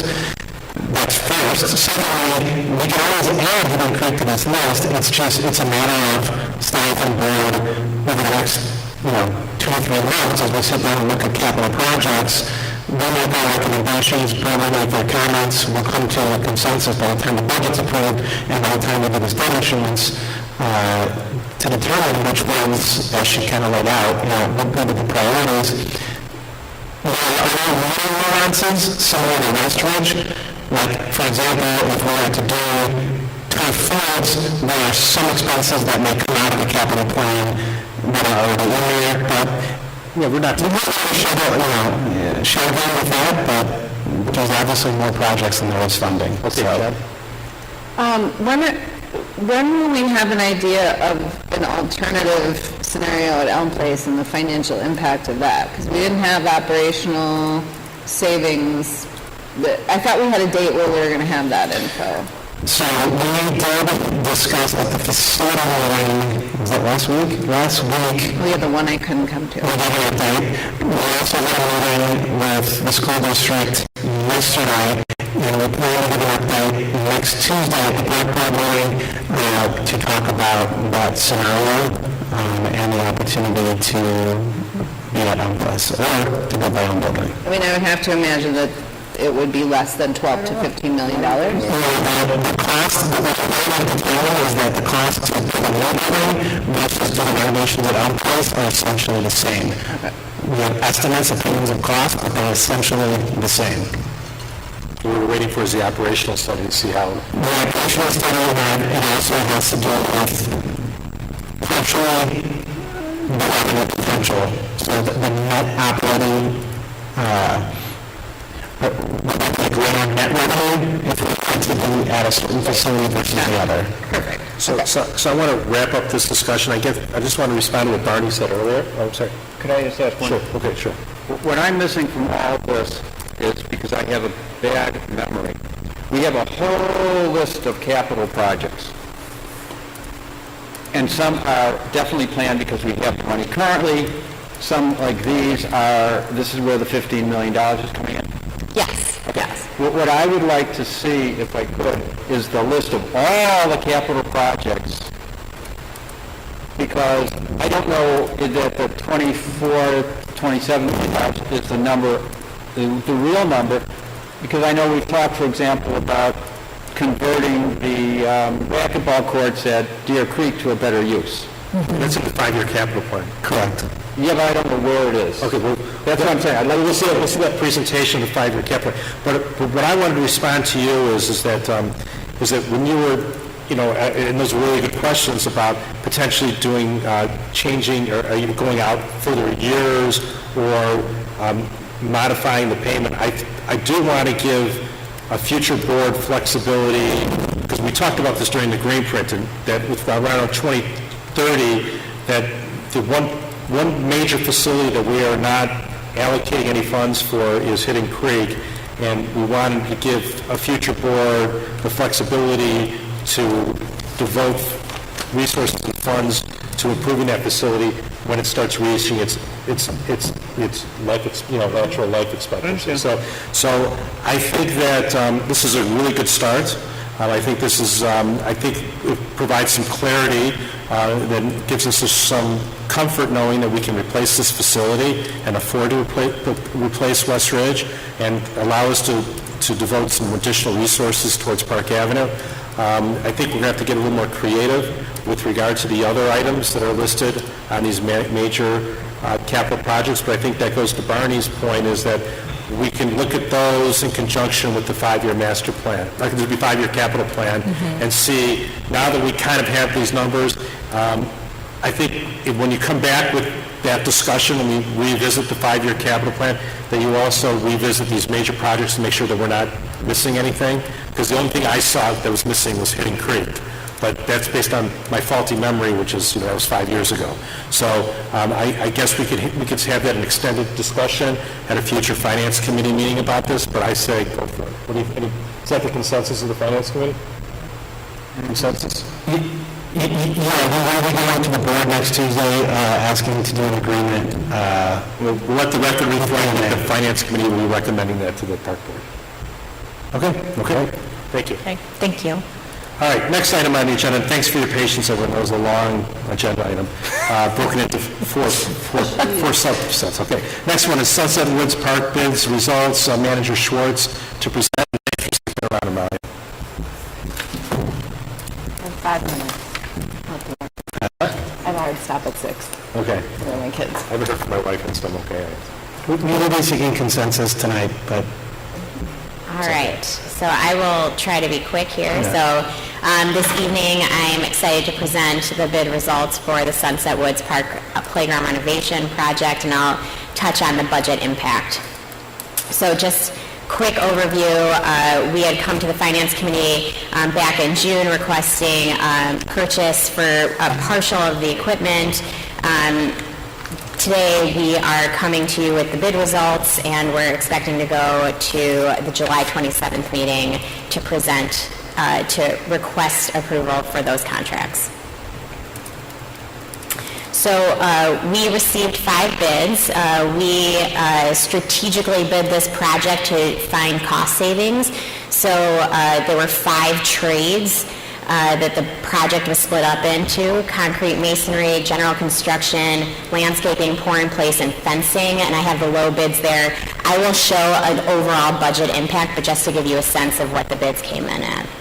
Staff is coordinating tree removals, tree transplants, construction fence installation, boulder removal, site furniture purchase, plant material purchase, and the purchase of the engineer wood fiber. So we've really split this project up so that we're not giving it just to a general contractor, and what we've been told is that we're saving, just from purchasing our own site equipment or site amenities, 10 to 20%, and by not relying on a contractor to manage the subs, we're saving about 25% of a markup. So I guess the summary, the good news is that the bids came in low. We're seeing that cost savings, and we're coming in lower than what we had shown and presented to the Finance Committee back in May, which means that we're recommending to move forward with the additions that were included as alternates in this bid. So just as a reminder, what is that? Okay, there. Okay. So just as a reminder, the alternates that were included were the 2 to 5 plaza. That's where the 2 tables were going, and I have renderings to remind you what these look like. The seating plaza in the middle, that was that gathering space. We had a path extension, so we're making this concrete instead of asphalt to really designate this as a playground space. It helps with wayfinding, placemaking. Pour in place under the net climber. Right now, the base was engineer wood fiber, but making it all pour in place, you'll see in the renderings, is really the wow factor and will help with maintenance. And then we're also adding a 2 to 5 acorn piece, which is not shown here, but an additional amenity or equipment piece that we've heard from the community interest for kids to go inside and climb on. So we had that as an alternate, and we're recommending to proceed with it. And then the 2 to 5 concrete border. So this is bordering the 2 to 5 area, and again, you'll see that in a rendering. So here's the budget overview. The column on the left is what you saw back in the May 20th Finance Committee meeting, and then the column in the middle is the bids and the final quotes, and the column on the right is the variance. I will share with you already that I know that I'm missing a few numbers down here, so I'll tell you what they are, so I apologize that they're not there, but the other numbers are accurate. Our bids, the site construction base bids came in just a little under $500,000. The play equipment came in at $425,000. We are carrying dollars for testing and soil analysis. Some of these have already been spent. Some of them are holding for construction. The $114,000 is for professional services for final design and construction admin. The construction admin is an estimate at this point, so it will not max out the number we're carrying here. It might be lower. And then the recommended alternates, which I reviewed with you, are coming in at $62,500. And then the by-owner costs, which are those costs that I mentioned. When we're buying the site furniture, we're buying the plant material, we're looking at tree transplants and removals. Those dollars are carried here in this by-owner cost. And then we're carrying a contingency. You can see that that's lower than what we were showing in May. We are no longer carrying a design contingency, and we're only carrying at this point a 10% of construction costs for a contingency. So the total project comes in a little over $1.2 million. We have 1.1 earmarked in our capital plan right now. So the budget variance without contingency is $61,000, and with contingency is $116,000. We're over what we've earmarked. We know that contingency, we hope to not spend it. This is a relatively straightforward project, so we hope that we don't need to spend that, but it is, the due diligence to carry it. So I want to show you some of these renderings. So this is showing the patio area, the gathering space. You can see that connection really that we're creating between the 5 to 12 and the 2 to 5 area. And then you see the path that's leading to the other playgrounds at Sunset Woods Park. This is a bird's eye view of the 2 to 5 play area. This is that concrete border walk, which is part of that alternate. This patio is part of the alternate. This acorn is part of the alternate.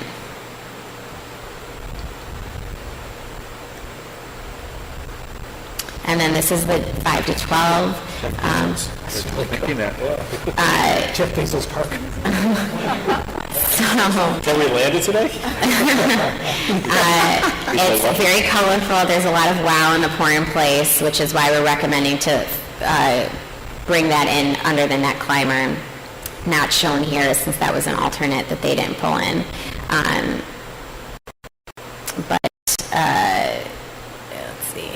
There you go. There's another image of it. Does look like it. Any questions? Open it up to the board. Let's start, Jen, we'll work with you first. No questions. It looks great, and I feel like you responded to all the previous questions that we had and really went in and reworked it, and I love that we're not paying a GC, an extra percentage. I mean, it's great, and this looks amazing. And I also have to go, because I have to get my kids. Okay. Thank you, everybody. Thank you. Terry? Just two very quick questions about this park right here. So on the very left, let's see, that's one of the play areas. If you go back 3 or 4 slides when you're showing us the connecting circle. Okay, so is it literally that close? It's moved that far north, the park? And then, okay, so good. Then on the south end of that, you had talked about all that green space that we were going to get. Can you show me where that is on that? Is that underneath? These views don't do a great job of showing that, but it's here. So like we showed you, we're pulling the footprint of the 2 to 5 place area up a little bit north. So there's not as much dead space in that area. But I know this view doesn't do it really. Yeah, so that space to the right of the rocket ship on this picture right here, that's representing, it's not a good accurate representing, but that's where that green space will be. Yes. Yeah, okay. Yeah. Thank you. I have no questions. Very nice, thank you. I don't have any questions either. Thank you very much. I can't wait. I can't wait so Barney can take his grandchildren there, so we'll know what the stories are. So then the question would be, do you want us to present again at the board meeting or do consent agenda? Obviously, it's a nice... Oh, yeah, sure, but that'll be a question. Put it on the consent agenda. Yeah, that's above my pay grade. We've got 4 people who've left it. Okay, thank you, Amalia. Next item on the agenda is the Preserve of Highland Park restroom update. Manager Grill to present, and I apologize it took so long to get this, and if it's up to me, it could be the first item on the next agenda, so you don't have to wait so much. I don't have the... We should rotate that. Yeah, we should rotate that. Yeah, We'll be brief. In other words, why don't we turn it over to these 2 fine proponents? So back in March of 2019, we applied for the RTP grant, the Recreational Trails Program grant, along with OSLED, which, as you know, we already have that for the preserve. And the RTP grant was going to hopefully address 3 items: some of the signage, not all, interpretive signage; 2, a traffic circle near one of our amenities; and 3, a bathroom. This bathroom does not have running water, more of what you see at the Lake County Forest Preserves, more of a pit toilet. And there were only 3 locations we were allowed to have due to floodplain, floodway issues. And the area that was chosen at the time was, you played golf, which I don't, but it was way out by the shelter, kind of right, just south of the shelter. There's a raised tee that it would have been on. So we have been waiting. We've got permission, or we've not permission. We got the go-ahead from the state, and that was in late 2019. And ever since then, it has been at the federal level, and we still have not gotten approval for this grant. We are at the position now where our contractor is out today, meeting with their sub on asphalt, and we need to kind of make decisions and get moving on where we're going here with the preserve, because we need to get these paths done. So we have looked at other alternatives for bathrooms, and we have, Rebecca, I, Jeff, and we have kind of come up with an option that we are here to show you here. Yep. So go for it. Yeah, so we want to look at this a little bit differently. Okay. Are you having fun with this project? Again. I'm sorry? Are you having fun with this project? Yes. Okay. Yeah, we are. Okay. I'm not having fun with this computer. Yeah. There we go. So we are proposing to take advantage of the existing restroom, the restroom that exists already in the maintenance shed, which is just to the right of our entry plaza. If you go to a lot of the Lake County Forest Preserve properties, you'll see that the restroom is right out front near the parking area for that property, and that is what we are proposing to do. You mean by the metal structure? Right where that red arrow is, we would Okay. cut through that wall, we would renovate the restroom, we have costs for doing that, and we think that we have a perhaps preferred location, and we think we can save cash. The thing is that we need to get your thoughts on relocating, and we need, of course, to move forward without the grant award. We have not signed an agreement. They haven't. Last we heard from them was in April.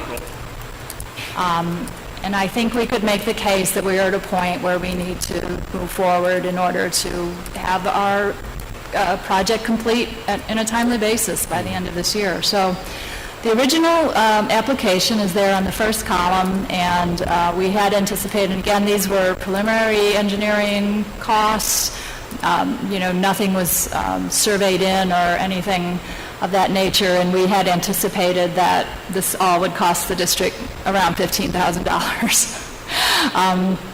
Moving forward, however, when we did the engineering and found out where we needed to position this restroom to be in compliance with SMC, cost for making ADA accessibility running up to it, and actual prices from our contractor, we were coming in much closer to $128,000 for the total of these elements that we're talking about, and a cost to the district after the award of $71,000. We had included all that when we showed you our budgets. We had that extra cost item, and that number was incorporated into that. But we would like to suggest kind of cutting the string, and our proposal on the right would see the district, without the grant, expending $47,300 on this. We think we can additionally achieve some cost savings in the signage, so come down to around $42,300. Get what we need done and possibly have a nice facility that would have running water and be very accessible for the community. To address the issue of restroom on the property, through signage, we can direct people to the restroom that's in the Golf Learning Center, at least when that's in season, so that's also available and would be something that we would absolutely be doing.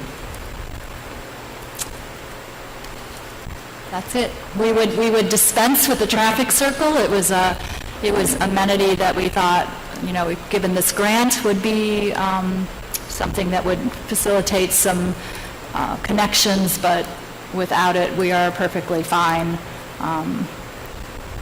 is the drawing. This is what we're going to be building, and the traffic circle is shown on left. We would, at this point, we would need to go back in and do work, taking things out to incorporate that traffic circle. So again, we're just suggesting going with our current plan. Anything else? Does anybody want to flesh this issue out anymore? I've been waiting for like 5 minutes with that, by the way. Except the word is flesh. Oh, flesh, okay, good. Terry, anything? Just the site of it, is that like east of the lake? Is that what you're talking about? Like, No, it's right by the parking lot. It's the pole barn right at the parking lot. You see it right there. With the whole spin plates? Currently used as maintenance for Ryan's crew for the Golf Learning Center, some of our crew, and actually some of our facilities crew. behind the old 18th, is that what you're talking about? No, in the front No, entrance. the ninth hole. That was the ninth hole right there.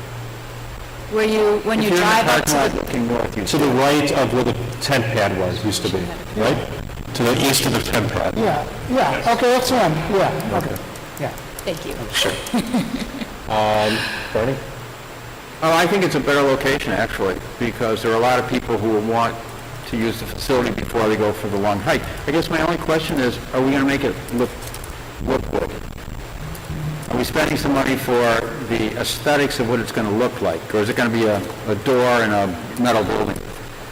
No, we would treat it just as the bathroom improvements that have recently happened at the Golf Learning Center and at Sunset Park, all new fixtures, everything like that. What about the outside? Outside was not addressed. Except for the screenings. Sorry. The screenings. Tree screenings. Oh, yes, some tree, but not paint. Painting was done. So it's going to look like you're going into the metal storage building. Yes. I would suggest you think about some way of just Softening. making it look a little bit nicer. Okay. Other than that, I think it's a better place. I don't have an issue with the bathroom. I agree with Barney. I just want to circle back to the traffic circle, so to speak. What was the reasons for including that in the original plan? What were you trying to accomplish? We were trying to make that connection between you can just barely see at the end, the bottom of that, there's a path. So we were going to...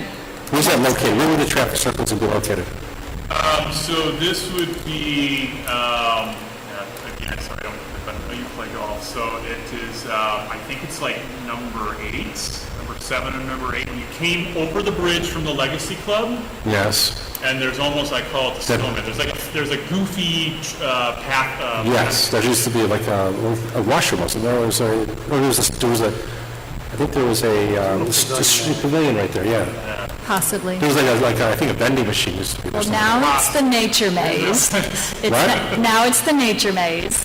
And one of the reasons for this is the connector path is going past the nature maze. So the circle was to create a little interest in front of that area.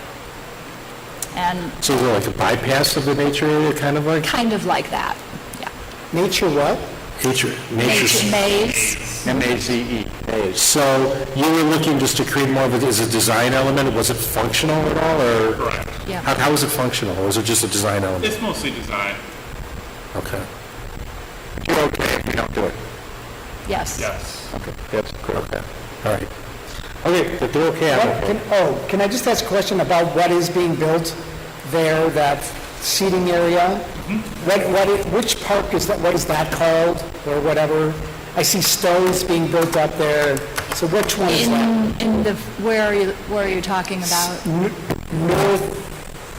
The little Jerry Garcia area, I think you're talking about, in the renderings, where the guy's playing the guitar. There's a tiered, and there's the pond, and it's at the corner I of the have a pond. picture. You're at the overlook. You're at the east of the lake, there's an overlook right there. There's like a little deck. You're building something. Yes, that's going to be, sorry, Dan. Okay. That's going to be an overlook That's at where the the north overlook pond. would jut out into the lake. So yeah, there are some stone there, and there's, it's brought a little low to bring pond overflows. water the kids, so the kids can watch. The two of us will talk about it, too. Let's just wait till after the meeting and talk about the two. Please. Okay, that's fine. Oh, no, That's the nature maze. You're there. Okay. That's the nature maze in the council. Yes. After the meeting's over, Brian wants to talk to me, Barney wants to talk to me about all the companies. Okay, anything else? Do we need to do a board approval of this change, or is it just pleasant? Okay. Okay, good. All right, thank you very much, and your number, if I have any control of the agenda, you're the first item on the next agenda. Thank you. I second that. Okay. Nice to see you all in person. Yes. Okay, I guess that means, other business, Director Peters to present. Okay. there's really other business? No, just our date for next month. Actually, gosh, now I lost it. Okay, good. August 19th. Thank you. Thought it's, Thursday, August 19th, 4 p.m. make sure I'm available, which I'm sure I That's am. getting dangerously close. Are you starting If school? not, I think it is, starting at 4 o'clock is, if I can make. I already have it down on my agenda, my calendar for 4 o'clock on April 19th. That's perfect. So you must have sent out the calendar invite already. Maybe you're Roxanne. Some of the Roxanne's proactive, really good. I was like, I don't remember doing that. Thank you. Okay, anything else, Director Peters? No, that's it. We are not going into closed session tonight, so I'll entertain a motion to adjourn. There was a motion by President Lundberg, seconded by Commissioner Bernstein. All in favor, say aye. Aye. Aye, we are adjourned at 6:17 p.m. Thank you. Thanks. Thank you, everyone. Nice to see everyone in person. It does. Sarah, are you logging into the combination meeting? I mean, I promised I would run this errand. Okay. It's still going around 7 o'clock. There's an errand now. Give me a Ralph, I texted Bob. Are we off camera, tape, whatever it is? Hang on. Marilyn, are you logging into that meeting? I was going to go back to my office